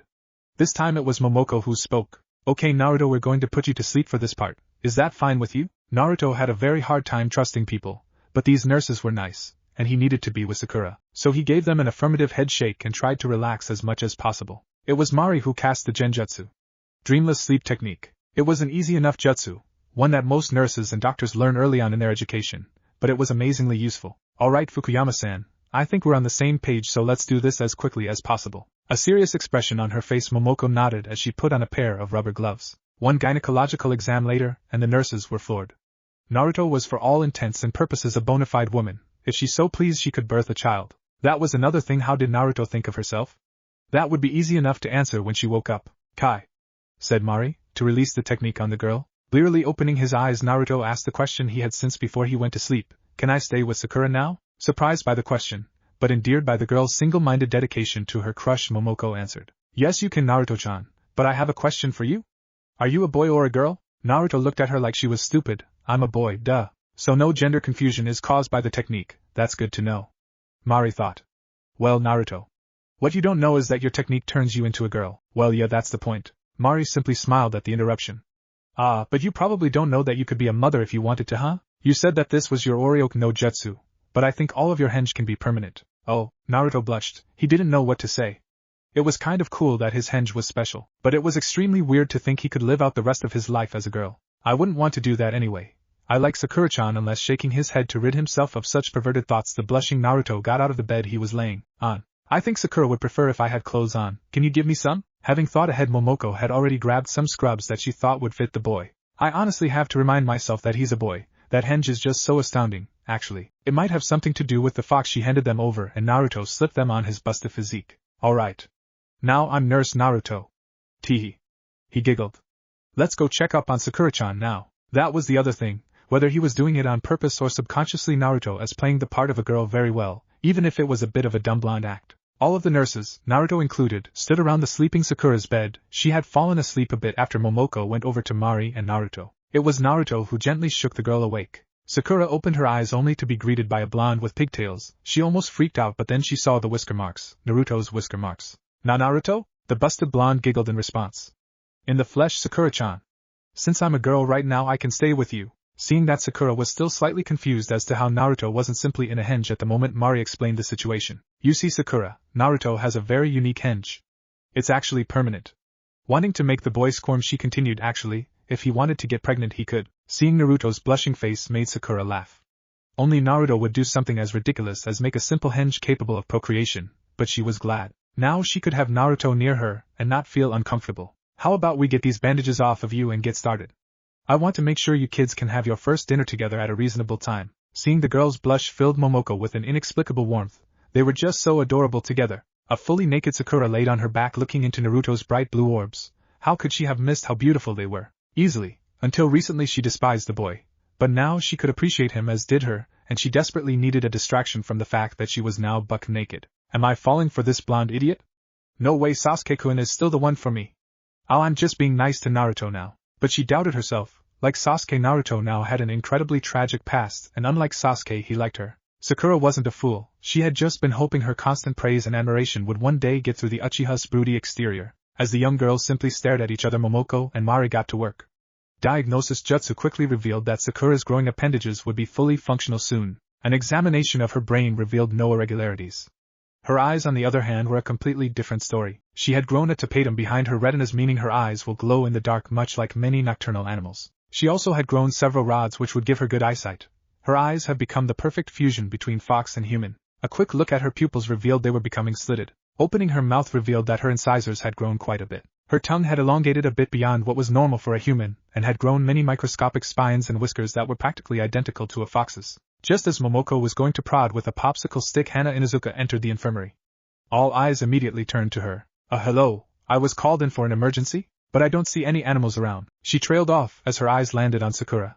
The pink-haired girl smelled distinctly of a fox, and the blonde nurse also had prominent whisker marks and a faintly fox-like smell. Momoko's voice roused Hana out of her contemplation. Inuzuka-san, what you learn here will be considered an S-class secret for the next 24 hours. The only ones you are allowed to converse with on the subject will be those within this room and the Hokage. You know what the punishment is for revealing an S-class secret anyway. You were brought here for your veterinary expertise. I assume you have worked on a fox before? Yes, ma'am, but how will? Interrupting her, Momoko continued. You see Naruto here, she said while pointing to the whiskered teenager in the scrubs, decided that the only way to save his beloved Sakura-chan was to pump as much of the Kyuubi's chakra into her as he could. Hana gasped, first from seeing the Kyuubi's Jinchuriki in female form and then from hearing what he did to the girl. Fortunately his insane idea worked out, and Sakura is obviously alive. The only issue is that here have been many side effects. Some of them good, actually most of them good. What we are concerned about is how her changes are affecting her in the negative sense, if they are at all. If it hasn't been made obvious, the Kyuubi's chakra has accelerated her natural healing ability to the extreme. If she had healed normally, there was no way for Sakura to continue being a shinobi. There is also no doubt in my mind that she would have been horribly disfigured as well. This information deeply disturbed Sakura, Hana, and Naruto. Looking at her now, none of them could have very imagined things being that bad. Anyway, please change into some hospital scrubs and put on some gloves. You already know the safety procedures. Join us quickly. As Hana got changed, the small group surrounding Sakura's bed, including Sakura, was silent. Before the silence could grow awkward, rather before Naruto could start saying random things just to fill the silence, Hana returned. Immediately she began examining Sakura as the nurses had, only this time she threw in some diagnosis jutsu created to get full body examinations from animals. She even used a couple of fox-specific diagnostic jutsu, though those were very small in number, only about 3 or 4. What Hana discovered was astonishing. She still needed to physically examine her, but what she found so far was pretty important. Straightening out her thoughts so that she could tell the nurses and patient everything, she figured out, Hana spoke. Alright, first of all, you're perfectly healthy. If anything, you're more than just healthy. As I'm sure the nurses have already discovered, your muscles and bones are extremely dense. If I had to guess, you probably weigh somewhere close to 150 pounds. The density also means that you are and will grow many times stronger than your peers, as well as your bones being naturally harder than the best chakra metal. Yet despite all of that, you should be extremely limber and agile, able to perform the most complicated of contortions. As for the inner workings of your body, not much has changed besides the addition of some scent glands, and what I imagine is a boost to your immune system. Oh, and your metabolism is probably very high. When you leave, you'll probably find yourself eating more than your average bodybuilder. She seemed as though she was going to continue, but hesitated for a moment. Momoko knew they needed to know everything.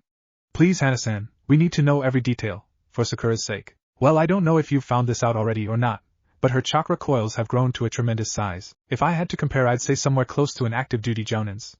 The only negative I could think of is that her chakra control is going to be shot for a while. What's concerning is that the color of her chakra is an extremely dark shade of purple. I can only imagine it's because the Kyuubi's combined with hers, and so far it doesn't seem to be affecting her negatively, like burning her from within. It just makes me uneasy. Now I have to physically examine her. I'd like the help of one of you, please. Mari volunteered, and after telling her they already checked her mouth, and what they found, Hana agreed that was all that could have changed. A quick mammogram revealed 2 things. 1. Sakura's breasts were extremely sensitive, and 2. They were about a B-cup, which was a whole cup size larger than what Sakura had going into the forest. They probably weren't going to quickly grow again, but they would definitely be large in the future, something that made Sakura very happy. She had always been worried she'd grow up to have small boobs. Traveling further downwards only revealed how toned Sakura's body had become, another wonderful perk. An examination of her hands revealed that while the skin was amazingly soft it had thickened to an extreme degree, probably to allow her to travel on all fours. Her feet revealed the same thing. The gynecological examination went perfectly fine, there weren't any foxy additions for which Sakura was very grateful. A final overview caught the fact that Sakura's nails had become extremely durable and shockingly sharp, they could probably rip through sheets of steel, which actually was quickly affirmed when Hana ran her thumb over her pinky toenail and cut herself, through her thick, latex glove. Finally her ears and tail would keep growing until they reached completion, the tail would probably end up close to 4 feet long. Having completed the examination, Hana said her final thoughts. Sakura-chan, you're perfectly safe, besides your chakra, which we'll monitor regularly. Every change that has occurred is happening benignly and overwhelmingly to your benefit. If anything, you're on track to become a super kunoichi. I can't wait to see what your future holds. Oh, and your natural abilities to see, smell, taste, touch, and hear will undoubtedly become extremely advanced. She then leaned in to whisper in the girl's ear. I don't think you want everyone to know this, which is why I'm whispering. Since you've taken on so many fox-like features and your genetic makeup has clearly changed, you might be subject to a heat cycle, aka really wanting to have sex and get pregnant. For a fox it usually happens once a year and lasts for about 1 to 6 days. Just try to hide away from the world until it blows over and before you get your hopes up, since fox years are about 6 for every human one you would have been experiencing. Heat from the age of 6.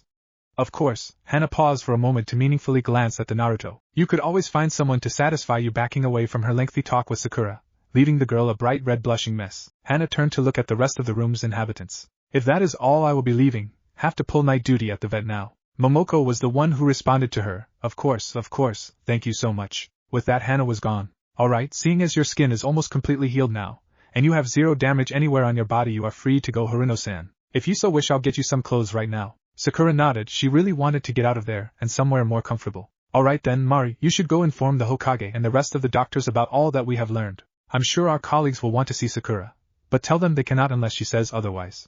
Momoko then left to grab some clothes that would fit the girl. Since they were now alone, Naruto and Sakura simply stared at each other. Throughout the entire examination process, Naruto had helped where he could, but otherwise just listened intently on what the nurses and Hana had said. He had been deathly afraid for Sakura's well-being from the moment he saw her in the clearing up until a few minutes ago. Now he was able to say he actually made her a better kunoichi through his desperate actions. He also couldn't deny that while he loved her before this, her natural enhancements definitely made her much more attractive. Thinking about it, Sakura seemed to just ooze beauty and power no matter how awkward or uncomfortable she was at the moment. If Naruto had been asked who was the most beautiful woman in the world at that moment, and every moment of his life thereafter, he would answer Sakura without hesitation. Sakura was in a bit of a daze. Everything seemed to be coming up Sakura when it come to the way her body was changing, up until the very end. Sakura had always wanted to be with Sasuke. He was so awesome and cool and strong and deliciously tragic. But if her heats needed to be dealt with, she knew that there was no way Sasuke would help with them. With everything that had happened, she knew without a doubt she could ask Naruto and not be disappointed.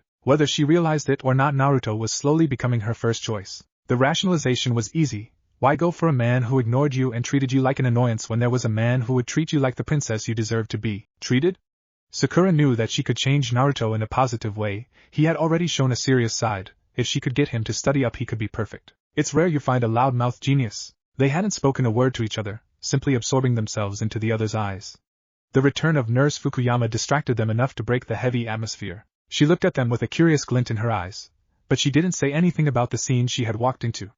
It seemed intimate. Here you go, Miss Haruno. Once you're dressed, Naruto will release his henge and you kids can skedaddle on over to the cafeteria. Try not to do any extraneous activities tonight, and dare I say it, you'll be at full health tomorrow morning. The big thing will undoubtedly be the odd looks you'll get from the other competitors, so I suggest you practice your henge until you can hold it for an hour, since there is a meeting at the end of the test. Sakura was going to protest that she could do a henge just fine until she remembered she had just received a massive increase to her chakra reserves. One of the things she took great pride in was her perfect chakra control, though she knew it was in part due to the minuscule amount of chakra she had before her change. Now that was gone, and she'd have to work very hard to get it where it was. Unless the QB somehow could grant her the perfect control, she might have lost the silly thought. Thank you, I will.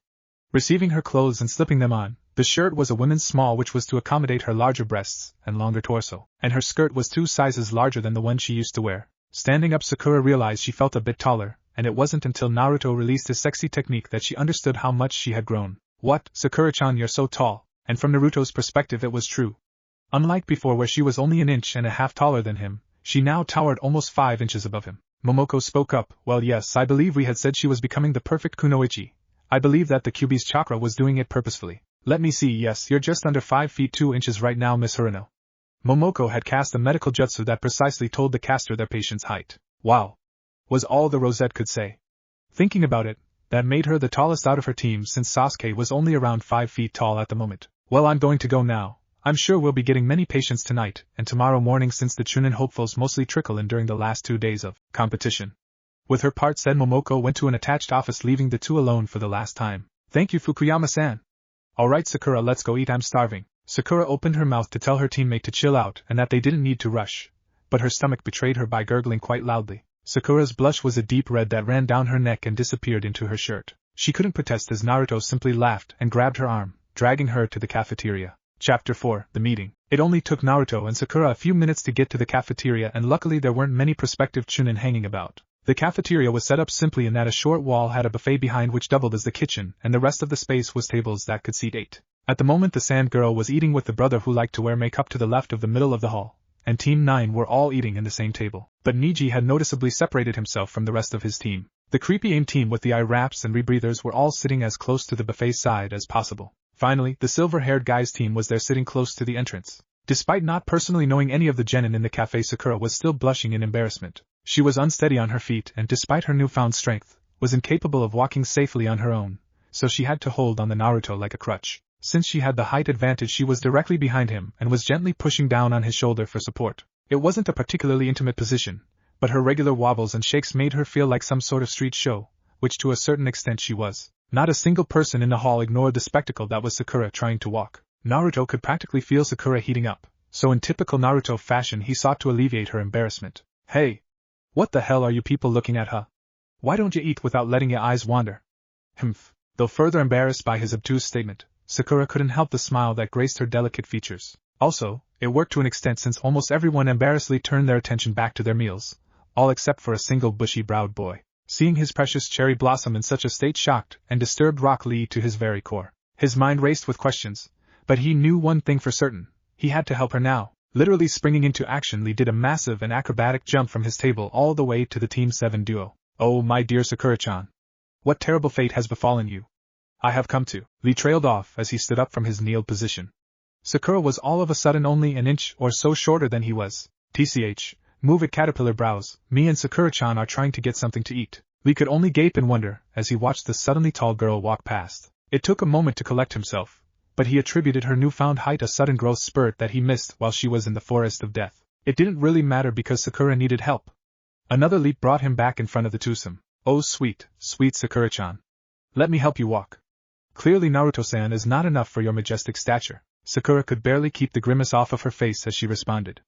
No, it's okay, Lee-san. I'm just fine with Naruto, so don't you worry yourself about me, okay? Not one to be shot down easily, Lee answered quickly. Then allow me to get you your dinner or perhaps pull out your chair. I can also. Naruto, who was feeling really good since Sakura had chosen him, or the spandex-clad freak, interrupted. Hey, buddy. She said she was fine and I can handle all of that stuff, no sweat. Naruto did the ram seal and 3 puffs of smoke occurred, revealing 3 perfect replicas of himself. Alright, you, he said pointing to the nearest shadow clone, go pull out Sakura-chan's chair and dispel. You, he pointed to the furthest clone, go get us some food, ask Sakura what she wants first. And you, there was a certain weight to his words now as he pointed to the last clone, help me make sure Sakura-chan is steady. See, Lee-san? I'm just fine with Naruto. Once again Lee was shot down hard, and this time by both Sakura and Naruto. Realizing he could do nothing outside of forcefully dispelling Naruto's clones, dejectedly slumped back over to his teammates, and ate silently. Having achieved victory, Naruto and his clone, who had each taken one of Sakura's arms, slowly walked over to the pulled-out chair at a table to the right of the cafeteria closer to the buffet area. Once she was comfortably situated and the other 2 clones had dispelled, Naruto gently pushed her chair back in. Sitting down across from her, Naruto couldn't stop the smile that grew on his prepubescent face. Oh, shut up, Baka, and thank you. That guy's eyebrows and eyes and just his everything is so weird. Haha, yeah? So, Naruto quickly glanced around conspiratorially and lowered his voice. How are the ears and tails coming along, and what's it like? Sakura squirmed in her seat for a moment, while figuring out how to explain her new appendages to a less intelligent boy. Well, it's like I've got a small arm just above my butt, but it also can move however I like, which is nice, I guess. It's supposed to get super long by tomorrow, so I hope to effectively use it as an appendage. The ears are odd. They're not fully formed, but I can already hear things very well. Like your foot tapping really fast sounds more like loud claps, so can you please stop? Blushing, Naruto did so. Sorry, I guess the only other thing is that it's just weird to feel from my tail and ears, and the worst part is that they're all sensitive to the point that squeezing them even a little hurts. Honestly, I'm super uncomfortable with my tail stuck up my shirt. Silly Sakura-chan, let it out. Sakura's jaw practically scraped the table. What? And no, why not? Well, I don't want anyone else to see. It was then that Naruto's final clone, who had created several more, came back with nigh a feast's worth of food. Naruto's wide eyes stared in shock at Sakura, who blushed in response. What did you ask for, Sakura-chan? Sakura's answer came out as a meek question. Well, I sorta asked for everything? Wow, that's amazing, Sakura-chan. Naruto's eyes had a dreamy, half-lidded look to them that made Sakura squirm in her seat a little bit. Okay Naruto, why don't you just eat your— She took a moment to see what Naruto had in front of him. Ramen, of course. Look, you got some rice balls and dango too, nice improvement, she said with a roll of her eyes. Oh, Sakura-chan. Ramen is really good. This might not be as good as Tochiji's ramen, but it's better than the instant stuff I have at home. And hey, I did get other stuff to eat, barely. Sakura mumbled. Whatever, let's just eat and go to bed. I'm tired and people are looking at me again. Glancing around, Naruto realized that to be true, so he corrected the situation again. Hey! The fuck you guys looking at? She's hungry. Mind your own damned business. Sakura was beginning to look like tomato as she wallowed in her mortification, but just like earlier, a small part of her was glad Naruto was so willing to defend her. Another part of her wondered when he got so vulgar, but it probably was due to his lacking education. She said nothing though as the cafeteria quieted down, and she and Naruto dug into their food. Sakura had never had the misfortune of witnessing Naruto eat ramen, but not even his wild and disgusting table manners could deter her from her feast. She ate with a certain amount of delicacy and grace which had been pounded into her head by her parents since she was young, but still she ate like a starving person. It was an odd oxymoron to witness as Sakura tried to eat with manners and shovel food down her gullet at the same time. Naruto didn't care since he was preoccupied slurping down ramen, so once again, this time with neither being the wiser, they became a spectacle that garnered the attention and disgust of almost everyone in the cafeteria. Temari and Niji left quickly after the show started. The AIM team stuck it out for a little while, but they too were unable to stomach the scene. Kankuro was lost soon after. Kabuto's team began ignoring them quickly, but the sound of Naruto and Sakura consuming food by the pound quickly unnerved them enough to cause them to leave. Tenten and Lee stuck around to what they thought was the end, but seeing Naruto send out a clone to get more food for both himself and Sakura was the final nail in the coffin. Almost half an hour after Lee and Tenten had left, Naruto realized that there wasn't any more food. Sakura-chan, I think they're out of food. What? No. Sakura wasn't ravenous anymore, but she could eat. A quick glance at the wall of the buffet was built in to confirm the unfortunate truth of Naruto's statement. Damn, at least the Anmitsu one was good. It was so good. Yeah, well, I think everyone else left, and I know that I'm real tired.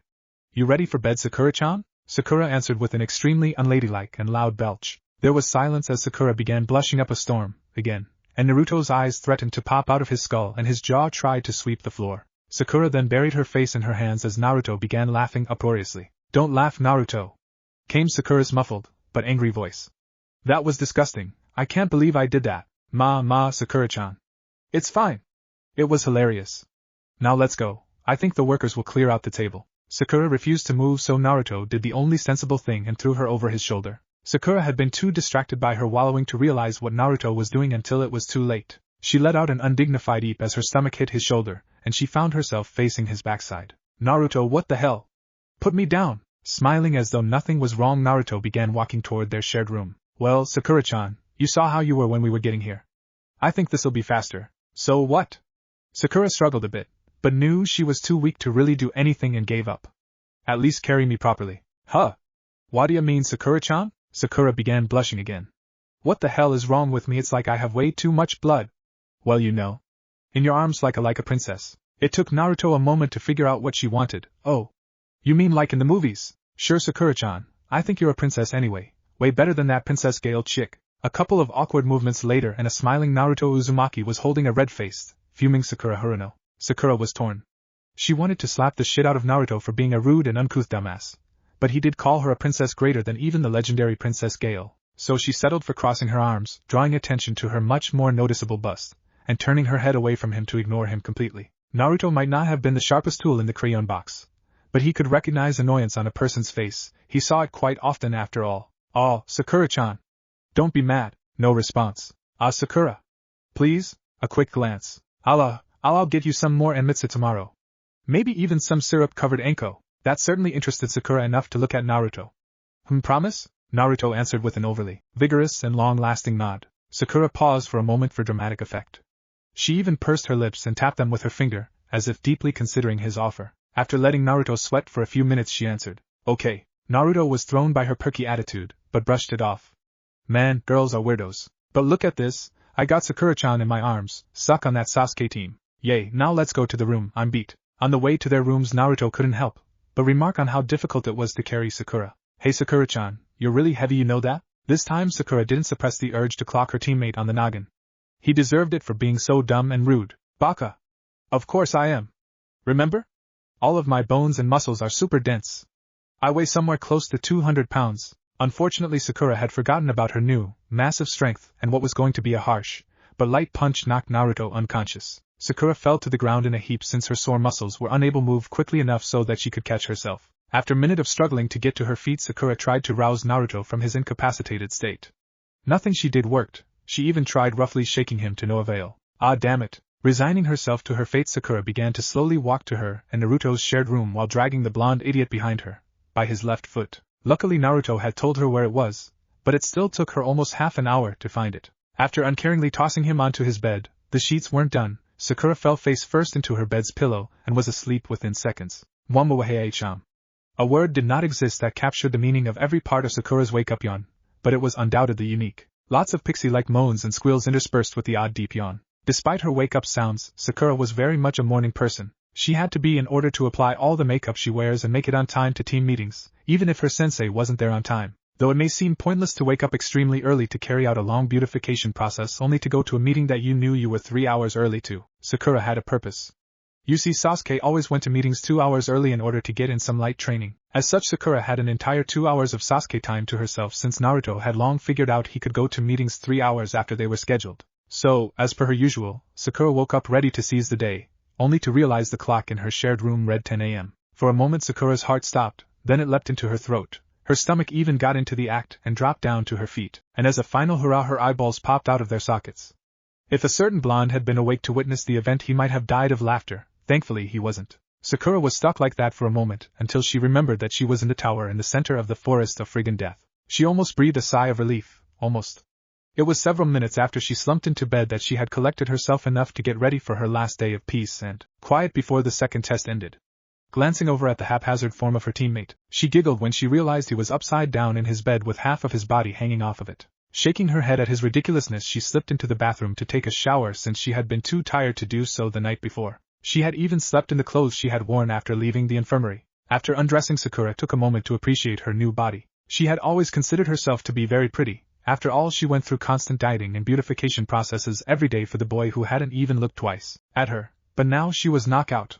Sure, she wasn't as voluptuous and sexy as, say, the crazy exam woman or the sensei of Team 10, but she was probably the hottest girl in her generation. Ino had started developing a bit early and certainly had a certain beauty as a platinum blonde. Sakura could now admit that between the two of them, Ino had been the more beautiful. But not now. Hinata was too much of a wallflower, and even if she had any sort of curves, she covered them up with her big jacket. Either way, Sakura had never really compared herself to her. The girl with the hair buns is the only other one Sakura could think of. Her old classmates, not even a twinkle in her eye. And even though she was a year older, Sakura didn't think she could hold a candle to her new body. The sand girl was the only other one Sakura could think of that could compare to her.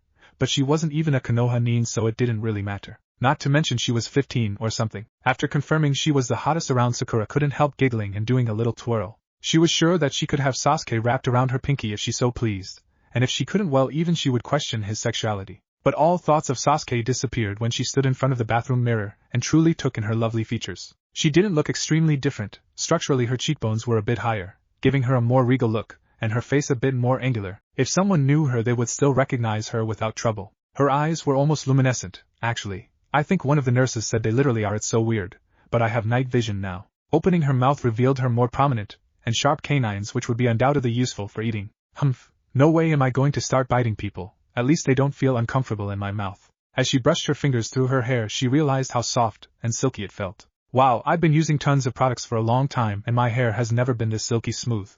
I also can't believe it grew back to how I had it. Steeling herself, Sakura looked slightly upwards to take in the final change to her appearance, and probably the most notable one, her ears. Unlike last night when they had still been able to seamlessly blend in with her hair, they were the same color after all. They were now, by her estimation, fully grown. They stood prominently from her skull, being easily 5 inches from base to tip. Thankfully she figured out she could move them to the point of pressing down on her skull, but now they looked like small horns sticking out of the side of her head. Giving up, Sakura hesitantly touched the white fur that covered the inside of her ear. She found that it was very sensitive, but far from pleasurable. If anything, touching that fur was a bit uncomfortable. The outside of her ear, on the other hand, this time she couldn't stop the distinctly purr-like noise that escaped her throat. Horrified, she stood stock still while looking at the door. She only relaxed when she heard a loud snore that undoubtedly came from her still sleeping teammate. Done with her exploration, Sakura entered the shower and allowed the cold water to wash over her and further wake her up. Bliss was all Sakura knew until the cold water hit her tail. The almost painful feeling caused Sakura to quickly jump out of the shower in fright, and she only barely stopped the scream trying to escape from her mouth. What the hell? After recollecting herself, Sakura took a moment to examine her tail as she let the water heat up. Like her ears, her tail seemed to have grown to its full length overnight. She estimated it was about half as long as she was tall. Much like her ears, her tail was pink except for the tip, which had a shock of white. Touching it revealed it wasn't nearly as sensitive as the inside of her ears, but it felt more like a hairy arm, except for the fact that it was covered in very long and soft hair. It was also noticeably warmer than the rest of her body, which was probably why she freaked when the cold water hit it. I can't believe I have a tail and ears. I look like a furry sweat dream. What am I going to do? Silence reigned as the bathroom began to fill up with steam, signifying the water had reached a nice and hot temperature, and that Sakura could, hopefully, enter without worrying about her tail. Thankfully, that was the case, and Sakura could finally have the relaxing shower she had wanted. Several minutes passed without interruption as Sakura let her mind wander to the unique circumstances she now found herself in. This could only go a couple of ways once my changes become common knowledge. Some people will outright resent and fear me for sure, since this was caused by the fox's chakra. That's going to suck. I hope my parents aren't like that. Hopefully there are a couple of people who find it cute and adorable. I wouldn't mind if that's what my parents think. Ugh, there's going to be perverts, Black. Probably among the shinobi forces there will be those who are jealous of my new power. With how strong I am now, I can't help but feel like I cheated a little. Finally, hopefully, there will be those who don't treat me any differently. I already know that Naruto falls into that category. Naruto, a soft smile found its way onto Sakura's face. What an idiot. And to think that this is all your fault. I can't be too mad though. He's lived with a heavy stigma his entire life, and if he can, then I definitely can. At least I know I'll keep getting prettier as I grow up. With that final, positive thought, Sakura exited the shower and got dried. She was a bit upset she would have to wear the same thing she slept in, but that's all she had at the moment. Once dressed, a positively glowing Sakura exited the bathroom, only to be met with a sad scene. Naruto had straightened out on his bed, but he now seemed to be shivering, the only issue being that he was covered with his blankets and the plain wooden room was surprisingly warm. Upon closer inspection, Sakura found that Naruto's face was scrunched up in a grimace. He was clearly having a bad dream. Worried for her teammate, Sakura touched his shoulder to wake him up. Instead, she felt a distinct sucking sensation throughout her entire body, and the world around her went dark. The last thing Sakura expected when she tried to wake up Naruto was to end up in a sewer, and it wasn't a traditional sewer either. It had no rounded walls and looked more like a hallway the way door-like entrances lined the walls. The reason Sakura was so sure that it was a sewer was the fact that she currently stood in several inches of water, and the insane array of crisscrossing and overlapping pipes that ran above her head. The pipes reminded Sakura of veins. Great, she said as she began to walk, drawn forward by some unknown force. I bet this is something stupid, like I'm stuck in Naruto's head or something, Sakura screamed in frustration. I take it back, the baka is a huge pain in the ass. Whatever. Oh, what's this? Sakura's walking had led her to a door that was very glowy. Red light emanated from the entrance in an ominous manner. Oh sure, let me walk in there, it's obviously the smartest thing to do. Friggin' bullshit. If I wasn't so sure Naruto would be in here, because he's stupid, I would have been out of here. Resigned to her fate, Sakura entered the smaller hallway. At the end, she was surprised to find that the hallway seemed to open up to a huge room. Everything was still made of concrete, but on the far side there were jail cell bars that spanned the entire length of the wall. And it was there that stood Naruto. Rather, he stood right in front of the bars and he seemed to be talking to something. Now, Sakura didn't get top kunoichi upon graduating from the academy for nothing. She was smart, damn smart. She wasn't a genius like Shikamaru, but who was? It was very easy for her to figure out where they were and who Naruto could possibly be talking to. The horror was clear in her voice, the Kyuubi. The horror was evident throughout her entire body. Once the words were out of her mouth, she defensively put up her arms to protect her from whatever. She couldn't stop her limbs from shaking and her eyes from growing wide and examining each part of the cell to catch even the smallest glint of the Kyuubi. She was damn near ready to piss herself. Sakura's voice alerted Naruto to her presence, which caused his slightly tense posture to relax. When he had suddenly awoken in some sewers, he didn't know what to expect. It wasn't until he found the extremely obvious jail cell that he put two and two together. He had found the resting place of the Kyuubi no Kitsune. Righteous anger coursed through him as he threw himself towards the bars and screamed, demanding the Kyuubi tell him everything about what had happened to his precious Sakura-chan. Alas, not even the smallest of movement could be discerned from within the cell. Perhaps the Kyuubi was asleep? Now that Sakura was here, she could help Naruto so that they could find out everything they could. It was her life after all. Unconcerned by her terror, Naruto called out to her, "Hey Sakura-chan. Come over here." Bewilderment shot through Sakura's terror. How could Naruto be so calm? Naruto! What the hell? That's the Kyuubi's cage. Get away from there. Chuckling at her overreaction, Naruto answered calmly, "You don't have to worry about him, Sakura-chan. Actually, I think he's asleep because I've been here for a while and he hasn't done a." Naruto was interrupted by a roar so loud it shook the ground Sakura and Naruto were standing on. "Shut up, you stupid Nijin. I didn't respond to you because I was waiting for the other flesh bag." Now that she's here, there is much we have to discuss. It took Naruto a moment to realize the king of all beasts, the most terrifying monster of them all, wasn't trying to kill him, or Sakura for that matter. At the very least, the bars with the seal on them should keep the Kyuubi from killing him, right? Filled with fleeting courage, Naruto responded to the beast. "Yeah, fuzz, but we do have much to discuss. What the hell happened to Sakura?" Kurama didn't answer for a moment, then Naruto had to dodge a giant claw as it tried to skewer him. "You better not try that again, flesh bag. I am a being more powerful than you can comprehend and have lived for more than a millennia. You will do well to remember that." Kurama then drew his head up to the gate, showing that his eyeball alone was as large as Naruto was tall. "Besides, what did you think I brought her here for?" Naruto quickly looked for Pink Hair. In his excitement to get answers and hold something over a being as powerful as the Kyuubi, he had forgotten about Sakura. "Why yeah, I was wondering about that too." Naruto looked like he was having a nightmare, so I went to wake him up and, things I already know, it was simple to make his body do that when he was here. After all, a small part of me is outside of this infernal seal. The Kyuubi's massive eye turned to look towards Sakura, boring into her very soul.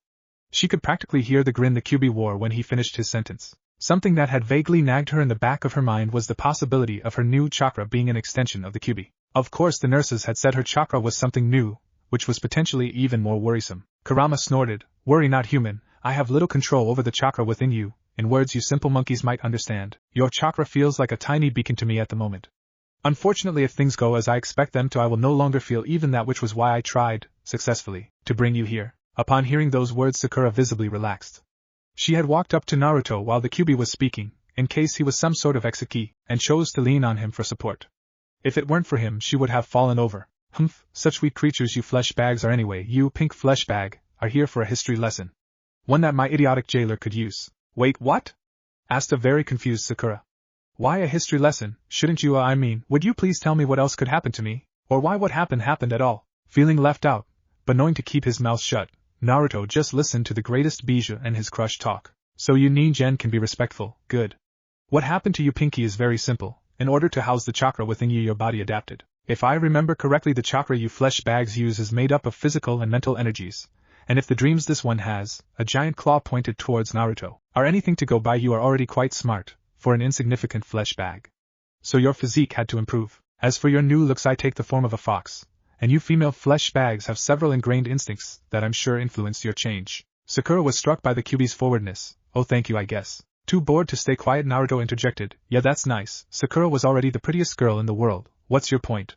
Get on with the history lesson. Blood rushed to Sakura's face as she contemplated smacking or hugging Naruto. Ugh, he can be so adorably stupid sometimes. She settled for hiding her face and smile with her hands. Even Kurama chuckled. The relationships of meat bags had always amused him. Alright then, Ningen, let's get to the important part.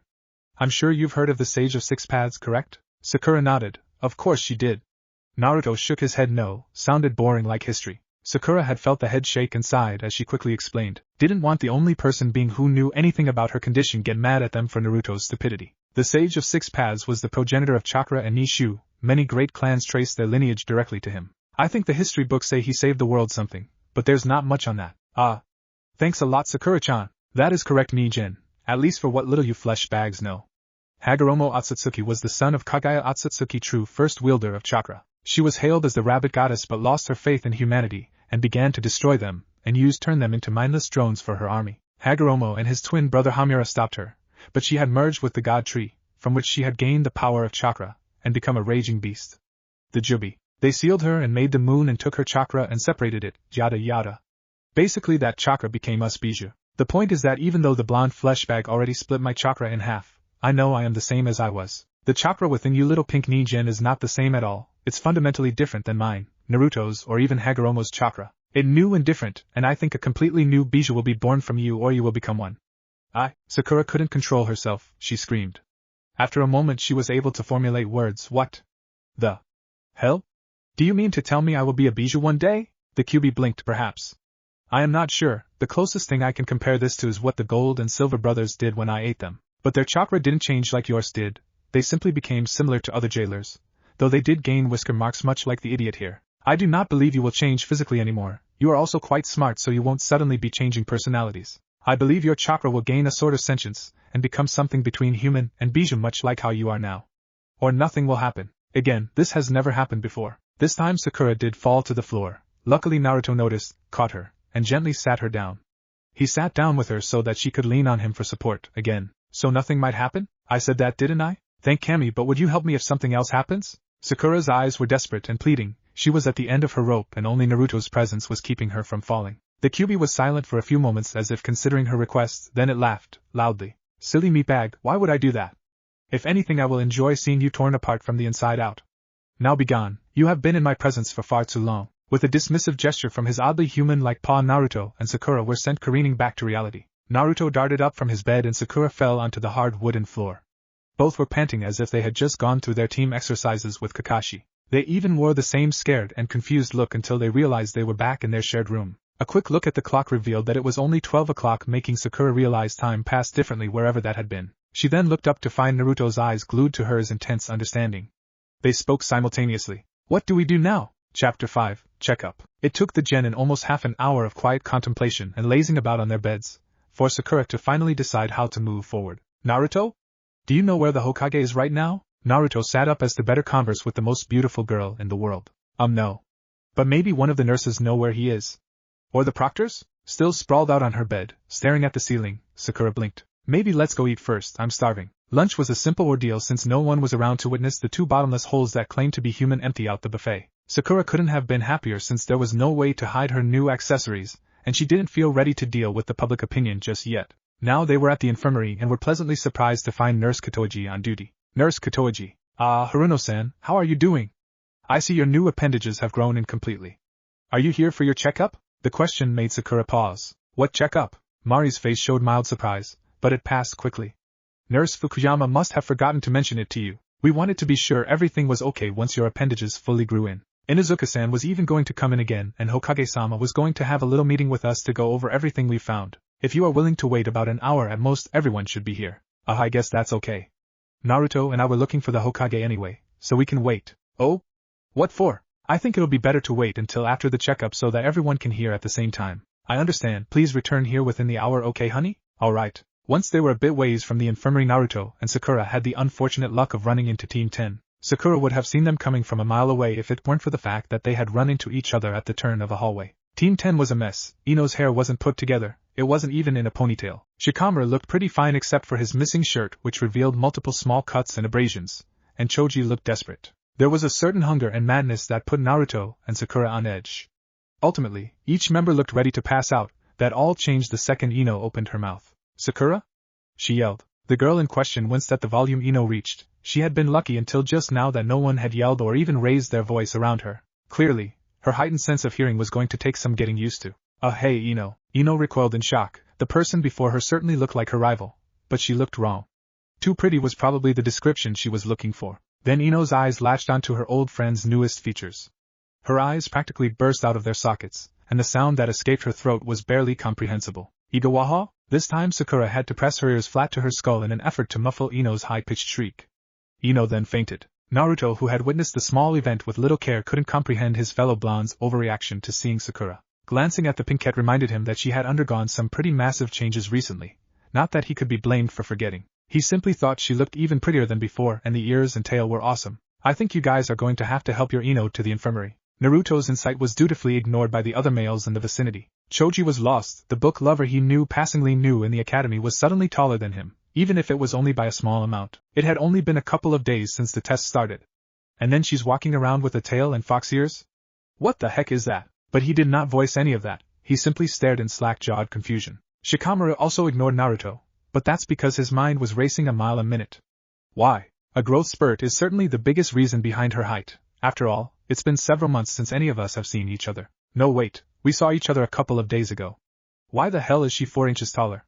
What's with the tail and ears? That doesn't just appear. Does it have to do with her proximity to Naruto? No, otherwise the kids who were stuck sitting near him all those years would also look different. Did the QB do something? Sakura doesn't seem mad at Naruto. If anything, she seems slightly dependent on him now, since after Ino's outburst she took a step towards to him. Did Naruto do something? No, I'm sure their sensei or some other jounin would have noticed if he was controlling her in some way. I don't. What's happening? Troublesome. Silence reigned for a few moments as each group eyed each other. Team 10 was confused and Team 7 was worried. They both knew that how their old classmates responded to Sakura's new look could affect how things went for them in the future. The silence was broken by a dazed Ino as she tried to get back to her feet. Once standing, she leaned on Choji for support before trapping Sakura with her questioning gaze. Why do you look like that? Are you some sort of demon? Sakura nearly tripped on nothing while standing still when she heard that question. No. No, Ino, I'm not a demon. I haven't changed much since the test started. Why don't I tell you guys later? Naruto and I were heading back to our… hell no. You're not getting out of this. Why the hell do you have ears on top of your head and a tail coming out of your butt? It was Naruto's fault. Unable to take the pressure, Sakura tried to hide behind Naruto and her closed eyes. It didn't really work. But her redirection worked, and now Naruto had to face the full force of Ino's heated glare. He didn't know what to say until Ino had walked up to him and forcefully grabbed his jacket's collar before screaming in his face. What the fuck did you do? Ino's anger warmed Sakura's heart. Now she knew Ino wouldn't cast her aside for the way she looks. Unfortunately, she now had to come to the lovable blonde idiot's defense. Standing up to her full height of 5 feet 2 inches, Sakura reached over Naruto and gently placed her hands on Ino's shoulders. Ino. Stop. Once again looking at her old friend, Ino was struck by the fact that she now had to look up, only to be greeted by green, slitted eyes. Shocked and a bit scared, Ino recoiled away from the duo before catching her breath and asking her question once again. Just what's going on? Sharing a look, Naruto and Sakura nodded to each other before walking past the bewildered Team 10. Glancing back at the immobile genin, Naruto beckoned them without stopping. Well? Come on, don't you want to know what's going on? Roused from their stupor, Team 10 exchanged looks to determine whether or not they were actually going to follow the dead last and very different pink-haired girl. Well, yeah, I think we do. Let's go, guys, Ino said in an uncertain voice. She then led the way toward the answers she needed. It took the group of 5 only 6 minutes to get to Team 7's room. Once there, Naruto and Sakura sat on Sakura's bed, because it was cleaner, and directed Team 10 to sit on Naruto's. No one spoke for almost an entire minute until Sakura broke the silence with a long and shaky breath. Okay, do you guys remember that sound, team? Yeah, Ino answered. How about the traitor Sennin Orochimaru? Taken aback by the odd question, Ino answered, yeah, but what does he? Sakura cut her off. Well, it turns out he was the creepy grass genin at the beginning of the second test. He attacked us later that day. He did some sort of wind jutsu that threw Naruto far away from me and Sasuke and then knocked me out. When I came to, Sasuke was writhing on the ground in pain, but also clearly unconscious since he didn't try to stand up or move around. I was able to get him to a clearing where we took shelter under a tree. Night was falling by then, so I had to stay on guard duty without anyone to switch with me. I set up some traps, but I knew they weren't going to do much against an entire team. Sakura stopped talking. She suddenly intimately knew how Naruto felt just a few days ago when he was telling her about his past. It was scary and it hurt to remember what had happened. She was brought out her dark musings by Naruto's one-armed hug. Looking at his smiling face filled Sakura with a courage she thought she didn't have. She didn't have to think about snuggling into his arm and body. It was practically instinctual. Team 10, on the other hand, was greatly disturbed by the act and looked on with wide eyes. Did Sakura finally say yes to that knucklehead? What about Sasuke-kun? Whatever, less competition for me. Whatever happened, it was huge. To completely shift their social dynamic to one that was completely opposite of what it was. Or rather, to make Sakura change from spurning Naruto to finding strength and comfort in him. Ugh. Troublesome. So the dead last got a girlfriend? Weird. I hope she hurries up with the story. I'm hungry again. Sakura continued her story in a strong and assured voice. She also looked extremely comfortable pressed up against Naruto. The sound team that I mentioned earlier came. Apparently they had been watching me and waiting until I was at my weakest. It was probably 5 in the morning when the one with spiky black hair came at me. He dodged my traps pretty well. He was clearly the superior shinobi. But what they said, they were apparently there to kill Sasuke-kun. I had to hold on. I hoped against all hope someone would come and save us, but no one did. I was going to die. But just as that guy was going to finish me off, Naruto arrived. She sent a meaningful glance up to the Whisker team. Naruto's face grew increasingly red, which was made worse by the fact he had finally calmed down from Sakura snuggling into him moments before. Well, I was desperately looking for my team when I heard a fight in the distance. When I found Sakura looking the way she was, I lost it. Hearing Naruto getting choked up motivated Sakura to snuggle even closer to him. At this point, she was practically on his lap, leaving Team 10 to look on completely dumbfounded. They looked like a couple. I don't remember every detail, but I know I roared really, really loud and… Wait! That was you? Interrupted Ino. We were woken up by a roar, It was clearly a good distance away, but it sure as hell got us moving. I think the whole forest heard you. Really? That's cool, I guess. Anyway, I killed all of them and then… Whoa. You expect me to believe that you, the dead last, not only beat but killed the Odo team? Well, let me Naruto. Sakura sent a heated glare towards Ino. If you must know, he did kill those genin. Sasuke didn't wake up, it was Naruto who saved me. It actually has everything to do with this guy. Sakura waved her tail, which had been wrapped around Naruto's midsection. The Kyuubi is sealed within Naruto, and he can use its power. I was dying. The only other thing I remember from that morning is an agonizing amount of pain. It was like I was being burned alive. Turns out that Naruto flooded my body with the Kyuubi's chakra. It's the only reason I'm alive. It's also the reason I have these extra bits. Once again she waved her tail, and this time she also wiggled her ears. But I wouldn't trade it for the world. I'm alive. Shikamaru took the information in stride. While it was odd that acidic chakra could heal someone, what had happened was a very Naruto situation. It was also nice to have confirmation of his theory that Naruto was a Jinchuriki. Ino, on the other hand, was floored. Not only did she learn that the Yondaime did not kill the great demon, but that she had been in close proximity to the container for most of her youth.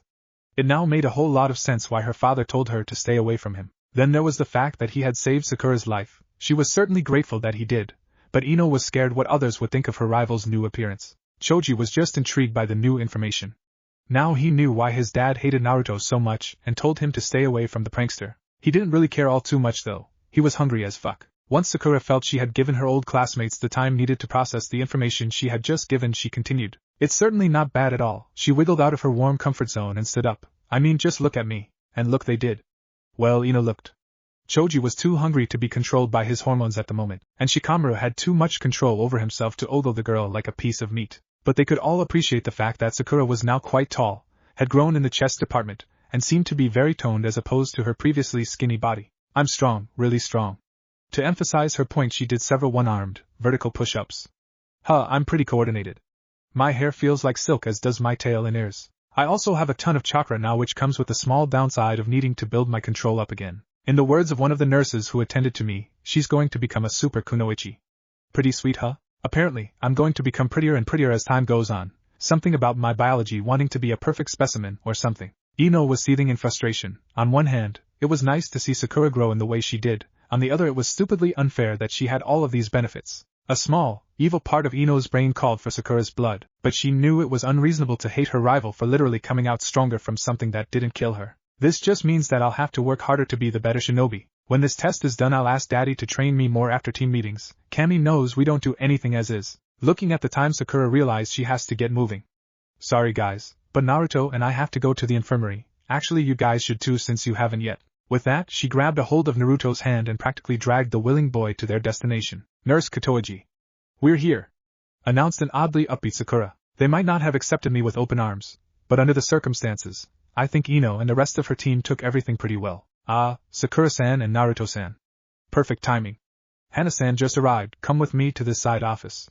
We want to keep this entire situation secretive for a bit longer, said Mari as she beckoned the duo towards a door. Once inside, Sakura saw the Inuzuka from yesterday, Nurse Fukuyama, and the Hokage. The wall opposite to the entrance was one big mirror which seemed odd to her, but she brushed it off. On the other side of the mirror were the rest of the doctors and nurses who were staffing the infirmary for the test. The Hokage and nurses Fukuyama and Kitoji didn't want to overwhelm Sakura with a mob of medical professionals curious about her situation, so they settled with letting them observe the situation. Good to see you in good health, Sakura, said Hiruzen. Sakura bowed. You too, Hokage-sama. What's up, Gigi? Haha, it's good to see you too, Naruto. I'm sure you remember Hana Inuzuka from the day before. She's here to once again check out any animalistic qualities you may have. Aren't going to be an issue. Actually, after the test is over, you'll be going to her every weekend for a checkup. But I speak too much, please, Nurse Fukuyama, so what you must. Thank you, Hokage-sama. Momoko turned to Sakura. Please lay down on the examination table. You do not have to get undressed. We will simply be doing diagnostic jutsu. This will be more of meeting than a checkup. Oh, okay. Sakura then laid down on the slightly cold table. The next few minutes were filled with Momoko, Mari, and Hana casting several jutsu.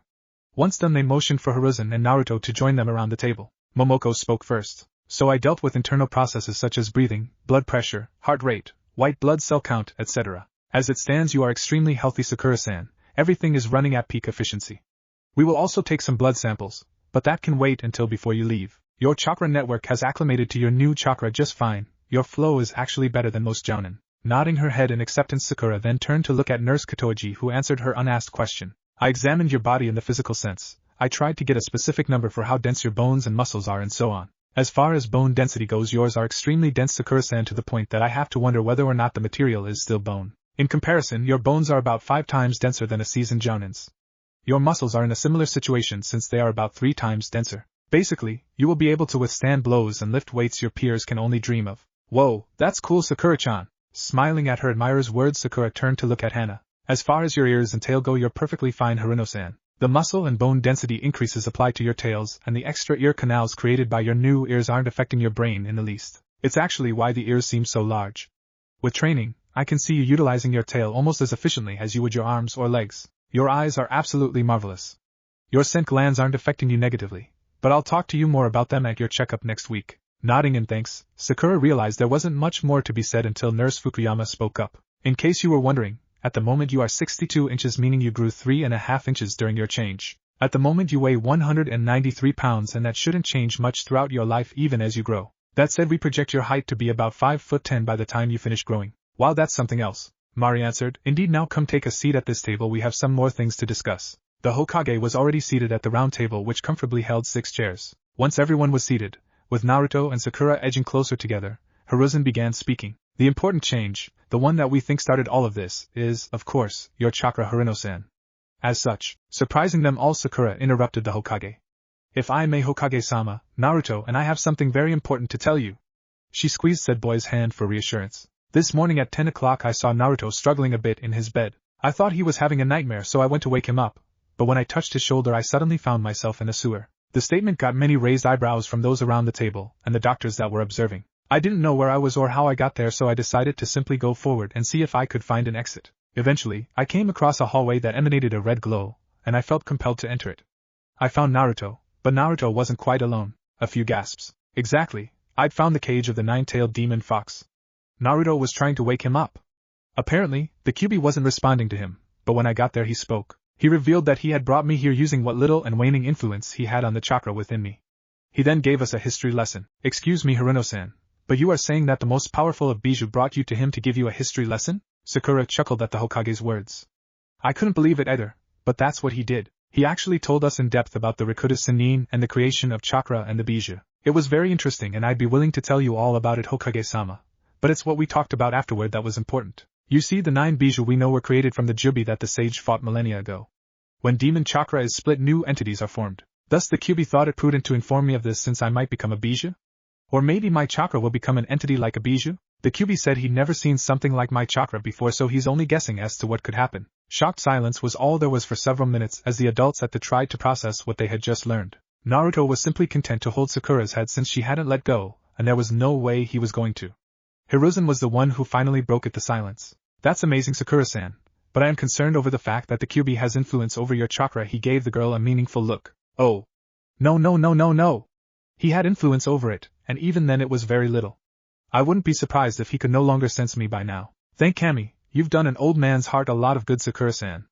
I think it'll be prudent to take a sample of your chakra to examine along with blood and bone. When it comes to your chakra becoming a second entity or Bijou or whatever after the exams are complete, come to my office. I want you to speak to someone who might be able to help to figure all of this out.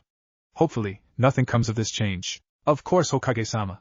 But as Sakura's cheeks gained a light dusting of pink, can Naruto come with me? The Hokage almost chuckled, but he knew it had simply embarrassed the poor girl. Of course, Sakura-san, of course. Moving on, it's important you are able to control your new power. As such, I have found some ninja willing to train you if necessary. It'd be up to you to contact them, so I will give you a list before you go. Hana took that time to speak up. I am actually one of those people, Haruno-san. Foxes are canines, which means some of the Inuzuka clan techniques might be beneficial to you. I've already confirmed it with my mother, the clan head, so we could train after your checkups if you so wish. One could almost see the stars in Sakura's eyes. I'd been hoping to do some more training due to my changes, so this is amazing. Hopefully, there will be someone who is good at chakra control. Thank you so much, Inuzuka-san. I will work hard. Hana smiled at the girl's enthusiasm, then the Hokage began speaking, again. Speaking of training, I'd like you to mold your chakra for us. We understand if it takes a while. Oh, okay.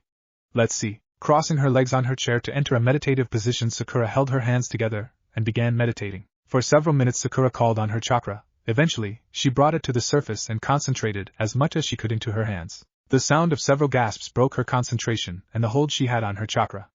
Opening her eyes, Sakura was greeted with several shocked faces. As someone who has felt the chakra of several different Jinchuriki and Bijou, I can confidently say your chakra feels like a nicer version of demon chakra. It's oppressive, but not extremely so. Also, the chakra paper we had on hand burned up when Naruto tried to touch your hands with it. Most notably, I assume you were concentrating your chakra into your hands because we actually saw it. This is important for two reasons. Being visible means you have a large quantity of chakra and it affirms your chakra is no longer simply human. We knew these things for the most part, but this display obviously confirms it. So, how did it feel for you? Well, molding my chakra was very difficult. It was like trying to make a sandcastle with very wet sand. It didn't sting or burn me at all, but it waved, had the distinct feeling that something waved at me from my chakra. It was happy, most curious. It seems this entity has formed rather quickly, all the more reason for our meeting the day after tomorrow. Now, I think everything has been said. I would suggest you mold your chakra as much as you can today and tomorrow to build up your control. If no one has anything to add, I think you kids can leave. Mari spoke up. Actually, Hokage-sama. There is one topic we forgot in the excitement. Breaking the news. If the time it took for Sakura-san here to mold her chakra is anything to go by, I think it will be a while until she can successfully hold a henge for an extended period of time. Her ears and tail have to be explained somehow, especially to her family and peers. There's also the possibility that we will have to make a public announcement so that civilians don't start worrying that there is a Hanyu walking around. Good point, Mari. Well, we won't worry about the exam.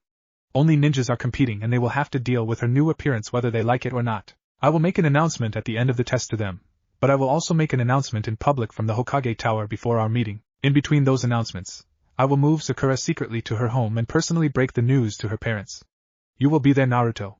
Is this agreeable? Nodding her head in affirmation, Sakura answered, Yes sir, Hokage-sama. Thank you. Yeah, Gigi.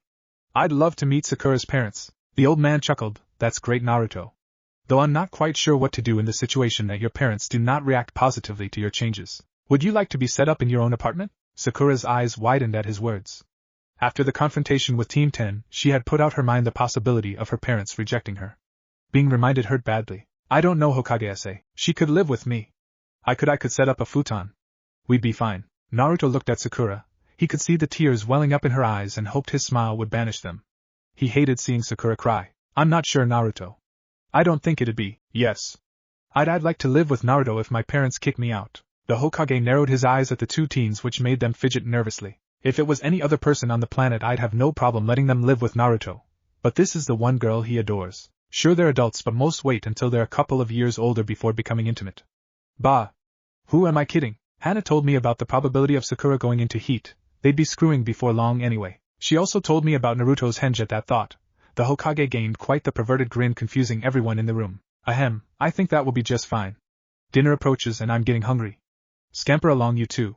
With one final kind and elderly smile, Hiruzen finished the meeting. When Naruto and Sakura were leaving the meeting, they were pleasantly surprised to find Team 10 checking out to go to dinner. They held a light conversation as they headed to the dining hall since no one wanted to talk about the elephant in the room. Unfortunately, the elephant had to be addressed because the moment Sakura stepped into the hall, the murmur of conversation came to a grinding halt. It was so quiet you could hear a pin drop, and looking around the hall revealed each pair of eyes trained onto Sakura and her new appendages. The group also halted their walk since the atmosphere made everyone want to stay still. This wasn't agreeable to one Uzumaki Naruto, who would not abide by people treating Sakura differently or badly for her new looks, and he definitely didn't like long stretches of silence.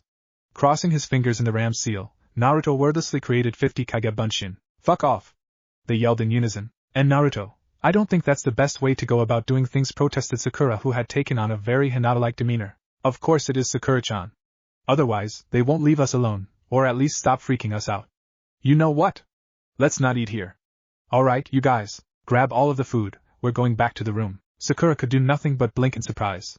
That's not a bad idea, Naruto, thank you. It took a couple of extremely awkward minutes, but eventually, the Naruto army got all of the food available and brought it to the Team 7 room. Team 10 had more than enough excitement for the day and decided to stay in the cafeteria, so Naruto left them some food. Once back in their room, Naruto and Sakura ate a feast fit for kings. After finishing all of it, Naruto and Sakura laid side by side, staring up at the empty wooden ceiling, slowly slipping into food comas. Hey Sakura? Said girl turned her head to face Naruto. Yeah? Naruto had also turned to look at her gorgeous face, and now they were mere inches apart.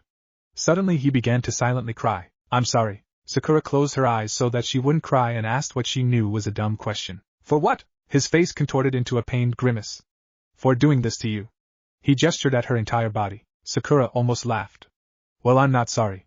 This, she waved her hand over her body, is awesome. You were at the meeting, Naruto. I'm the epitome of physical prowess, I'm hotter than the sun, and in the future, this is only going to get better. And these things? She wiggled her tail in front of Naruto's nose. Are pretty cool too. I can hear things so well you wouldn't believe it, and if I'm lucky I could use my tail to fight. My chakra might be weird right now, but I'm sure that's going to be awesome too. So don't apologize. Okay? She finished by wiping his tears with her tail. Naruto giggled. Sorry. Naruto chuckled in a manly manner at the soft ministration. His voice was soft when he said, Thank you, Sakura. And with those final words, the two teens slipped into a peaceful slumber. Chapter 6. The Prelims. The morning of the final day of the second test, our heroes slowly awoke in a messy tangle of limbs. Naruto was a very active sleeper, and Sakura seemed incapable of separating herself from him, thus the tangle. While normal people, a ninja, would find the position extremely uncomfortable, the two 13-year-olds woke up without a single creak in their body. Sakura yawned. The sound roused Naruto from his sleepiness. That was so cute, Sakura, she rolled her eyes. Alright, Baka. Let's get showered and dressed. I think the prelims are soon. Oh yeah? Naruto answered before leaping out of bed. He began to look around their room for clothes, but then realized he was still wearing it. Look at that, I don't even have to get ready. Grinning in triumph, he sat back down on the bed. Hurry up, Sakura. We don't want to be late. You. No, Naruto. What the hell? You're going to look for something else to wear and take a shower. I can freaking smell you and it's nasty. If you don't have anything, I'll look after my shower. And if you try to sneak out, I'll know. Sakura allowed the threat to hang in the air unsaid as she entered the bathroom. Ah man. I don't have anything good to wear, the blonde complained. He then opened all of the drawers and closets in the room. Ha! We have no other clothes. Ugh, I forgot. Fine, you win. Still, take a shower when I finish, yelled Sakura. Naruto flinched a bit, having already forgotten about Sakura's threat and ability to hear him. Just as Naruto finished getting dressed after his shower, something Sakura guiltily stole glances of despite him telling her to not look. Turns out he had a pretty cute butt. The two child soldiers heard a knock on their door. Attention, Chunin hopefuls. A meeting will be taking place at noon sharp. If you are not in attendance, you will forfeit your position in this competition. The moment he was finished, the two kids heard him walk away. Okay, it's looking about. Quickly, Sakura found the clock. Only 10 right now. We have more than enough time to eat breakfast, and right now I'm hungry as hell. But Sakura sighed forlornly. I want to practice my henge before heading out. Why wait? I'll just send some clones again. And? I'm apparently super good at henge. You've got the best possible teacher right here, Naruto said with a wide grin. Thanks, Naruto. Upon hearing her response, he immediately made 20 clones and sent them out. So tell me, oh great teacher, how do I do a henge? The way she phrased the question made the poor 13-year-old blush. Well, you know the hand signs, right? Sakura rolled her eyes. Dog, boar, ram? Anything else, sensei? Naruto nervously rubbed his now sweaty palms on his pants. Good. I know now that my problem is putting too much chakra into a technique, so try to do the henge with as little chakra as possible? Sakura cocked her head while she considered his words. That's actually not a bad idea, Naruto. Running her tail around his head, she purred, Good work, sensei, which made Naruto feel all kinds of funny. Sakura then reached out to her chakra and was surprised when she met something in her chakra. Hi! Overly peppy voice almost shouted in the pink-haired girl's head. Sakura blinked. Hello? Who are you? You. The peppy voice answered. Me? Kinda. Stop, can you give me a full answer? Well, I was the QB, but now I'm you. Sorry. That's not right. There was someone else here before I came and now we're one person. And she was you, so now I'm you, the voice finished peppily. I what? You fused with my inner voice? I thought that was just me. It was, but you described my voice as an entity anyway. You're saying that you're a fusion of my inner voice, my ID, which still doesn't make sense, and the QB. You seem awfully upbeat. Well, yeah, whatever. Can we do the henge? I don't know, we gotta try. Okay, that was a dumb question. By the way, what should I call you? Why not Kogi, as in Kajutsun?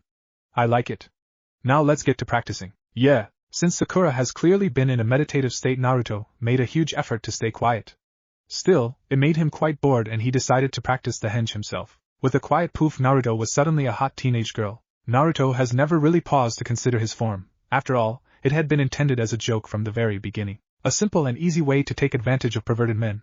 But now the idea that he was a girl in every sense of the word made Naruto slightly uncomfortable. Before he could descend into the rabbit hole that was that line of thought, Sakura ended her meditation with a start. Wow, that's a lot of chakra, she said before taking in Naruto.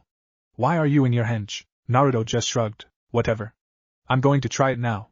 Going through the hand signs, Sakura channeled the small amount of chakra she had gathered and activated the jutsu. With a loud poof, Sakura was replaced with Naruto. But it wasn't Naruto as he was, no. Instead it was Naruto-eyed. He was a walking wet dream. The form certainly threw the male genin for a loop, but not Sakura. She practically whooped for joy as she realized her henge had worked. Yes. Oh Kami, yes. As the girl come sexy Naruto marveled over her success. Naruto cleared his throat to get her attention. What's with the form? Sakura smirked cruelly. Oh this? It's nothing, just something from a dream I had last night. Naruto blinked. Most people would be a stuttering mess after such a blatant confession, but not Naruto. He was the prankster king after all. He had a reputation to defend. Naruto smirked. Really? That's awesome, Sakura. Let me just henge. No longer was Naruto a sexy female version of himself, instead he was a sexy older version of Sakura, tail, ears, and all. If a stranger were to look at him, they would think he was a woman in her mid-20s that deserved her own full-page spread. For Sakura there was an extremely strong uncanny valley effect. For all intents and purposes Naruto has taken on her form if she grew up to be a pin-up model, but beyond that it looked oddly correct. After the initial shock Sakura realized the look wasn't as absurd as she would have thought a couple of days ago. Her new body could easily grow up to having birthing hips as wide as the ones Naruto now had, boobs as big as the ones as his chest, etc. The two teens simply stared at each other for a few tense minutes. Never before in their young lives had they been in such an awkward situation. Fortunately they weren't allowed to stew in it because the clones sent out to retrieve breakfast had returned. Breakfast was a silent affair, something the clones quickly picked up on, prompting them to disperse as quickly as possible. The teens simply ate, and wondered what the future could hold. Naruto was happy since it seemed that Sakura might have some sort of interest in him. Sakura was happy because Naruto had basically reaffirmed his almost obsessive interest in her, something she had doubted a bit in spite of his words saying otherwise. When breakfast was finished Naruto finally found his voice again. So you're good with the henge? You want to try the other two? Well, if I'm anything like how you were I'm sure I'll struggle with the bunshin, so I'll try the kawarimi first. 5 hand seals later and Sakura was plastered to the wall. Sakura, are you okay? Asked the slightly distraught Naruto who had caught her, with extreme difficulty, before she hit the floor. I'm fine. The girl answered as she stood up and brushed off the dust on her outfit. Did you ever do that? No. It would just not work. How weird. I felt like I was thrown. I guess I just need to use less chakra. The rest of the time before the meeting that the teens knew would actually be a preliminary tournament was spent practicing. Only minutes before they had to leave did Sakura finally felt she had reached the level with the technique that she and before graduating. Full of confidence the Pinkette and Blonde made their way down to the weird auditorium thing. Assembled before the Hokage stood 20 promising genin. The Odo team had been expected to pass, but their termination changed that. Instead the same team had made it, surprising most of the proctors as they hadn't expected much from the team. Chapter 65 and 66 are almost all exposition that I'm not changing or is no longer canon to my story, so I'm jumping right to the first match. Alright then, divert your attention to the screen. Upon it will appear 2 names, they will fight for a place in the third test. Also, since there are only 19 competitors at the moment, the first victor will have to fight again. Sorry if it seems unfair, but that's the way it is. Without further ado Hate gestured toward the screen upon which Sakura Haruno vs. Ino Yamanaka appeared. Alright, would the 2 shinobi on the board please stay while the rest of you vacate to the balcony? Perfect. May the first fight of the preliminary tournament begin. Hate then jumped onto the platform in front of the hands. The 2 girls stood facing each other for a moment before Ino spoke up. Where are your extra bits? I decided to try and hide them for a bit, but really it was just practice for after the tournament. After all, almost everyone has seen me at this point. To punctuate the statement Sakura released the henge that had kept her looking the way she did before the second test began, dress and all. While it was true everyone had seen her new body already, they weren't prepared for the stark contrast she accidentally emphasized. New Sakura was a whole 4 inches taller than old Sakura, and her face was far more regal than the still childish face of old Sakura. Not to mention her body, which had certainly done some growing. Of course, the elephant in the room was Sakura's new appendages, but they were almost forgettable in light of her extreme growth spurt. The puff of smoke created by the henge even lifted the skirt she was wearing a little bit. Geez, it's going to take a while to get used to that.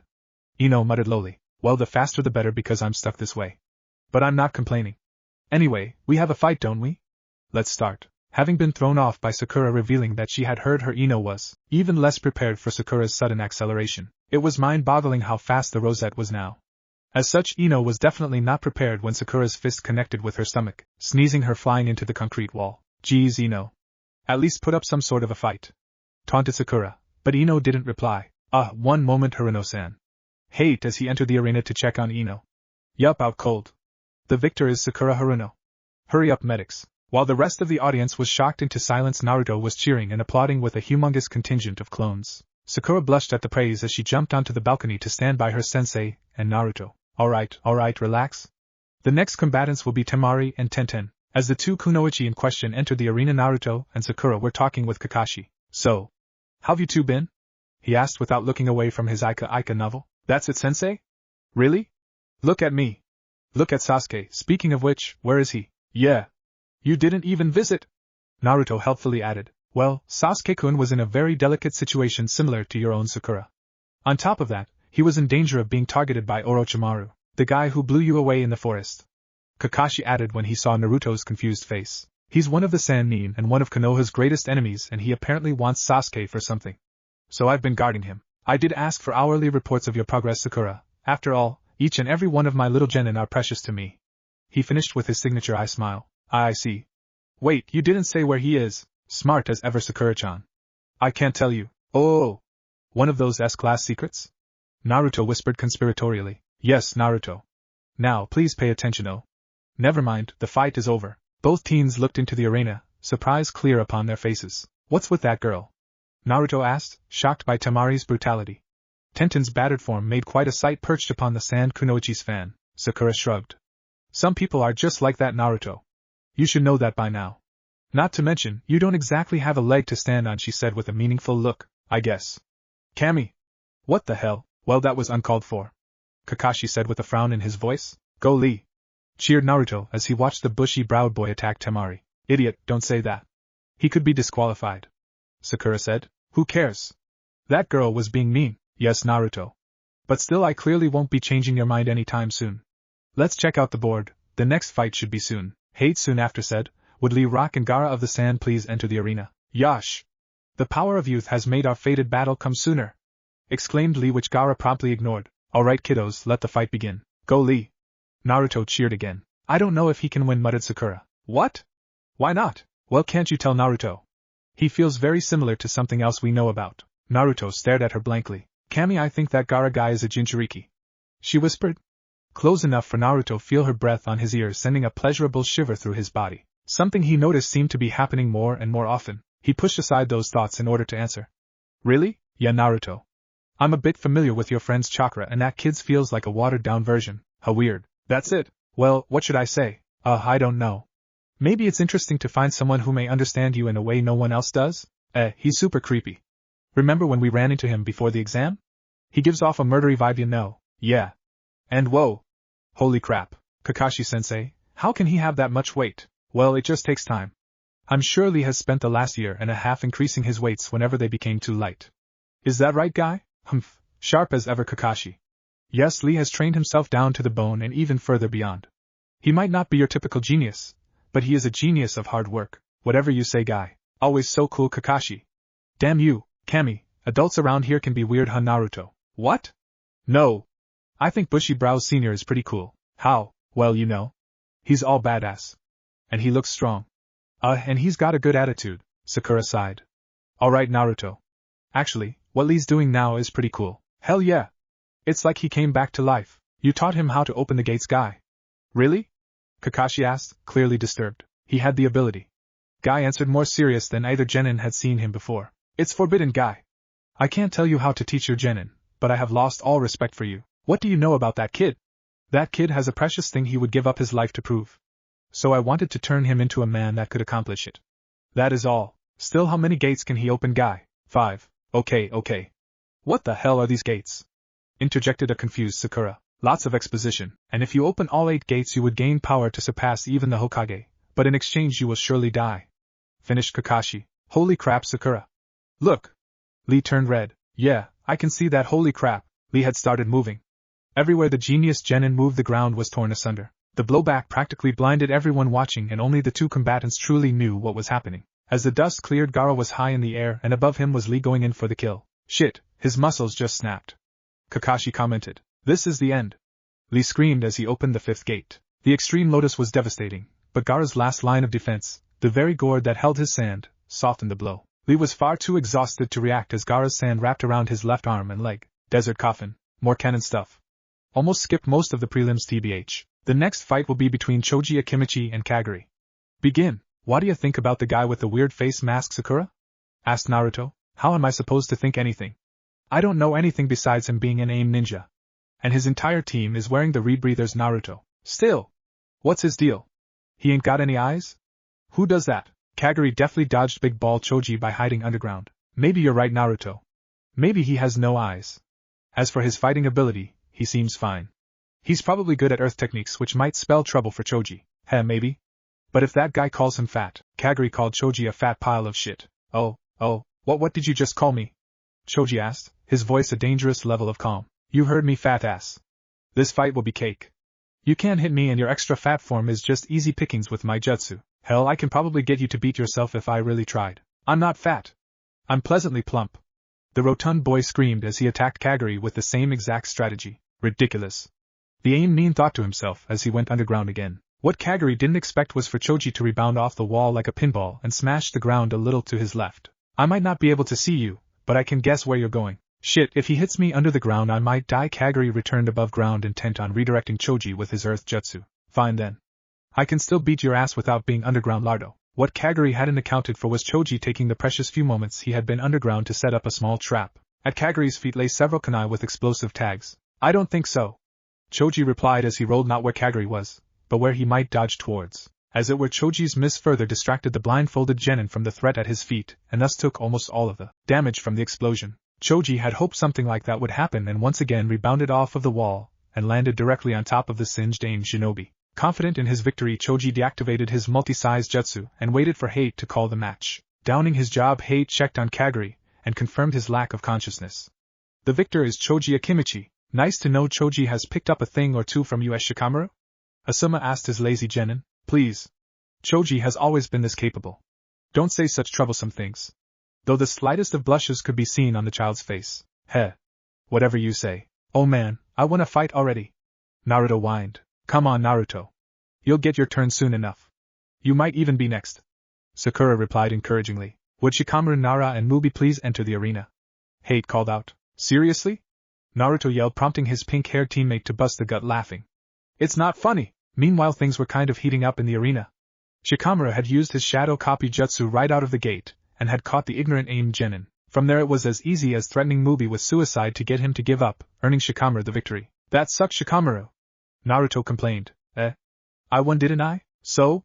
It was so boring, Naruto. Sometimes the easy way is the best way. Can't you be happy he won? Sakura asked. Naruto kicked the floor like a 5-year-old. I guess. Good job, Shikamaru. Troublesome thanks, I suppose. Would Shino, Aburame, and Oboro please enter the arena? All set? Begin. Oh ho ho. It's my lucky day. You look like a real punk. Oboro taunted. Shino simply stood still and said nothing. Strong silent type, eh? That's fine. The Aim genin with 2 whole eyes said as he went through a series of hand seals. Sly mind jutsu. Shino still did nothing. Hey! Lucky me. You're an idiot too. Oboro, seeing a weak target, decided to continue taunting as he set up for a big kill. Suddenly, several more clones of Oboro came into existence. How lucky are ya? Which one is the real me? Are enough even looking in the right direction? Several Oboros dashed toward Shino to attack, but the bug boy easily dodged the real one. What? You must be pretty damn lucky to dodge me like that. No matter, I'll just unfortunately Oboro was unable to finish his sentence as he fell over. What? Finally Shino said, Kikeichu bugs. They ate your chakra. Damn, that's pretty lucky. Was all Oboro could get out before falling unconscious. Victory!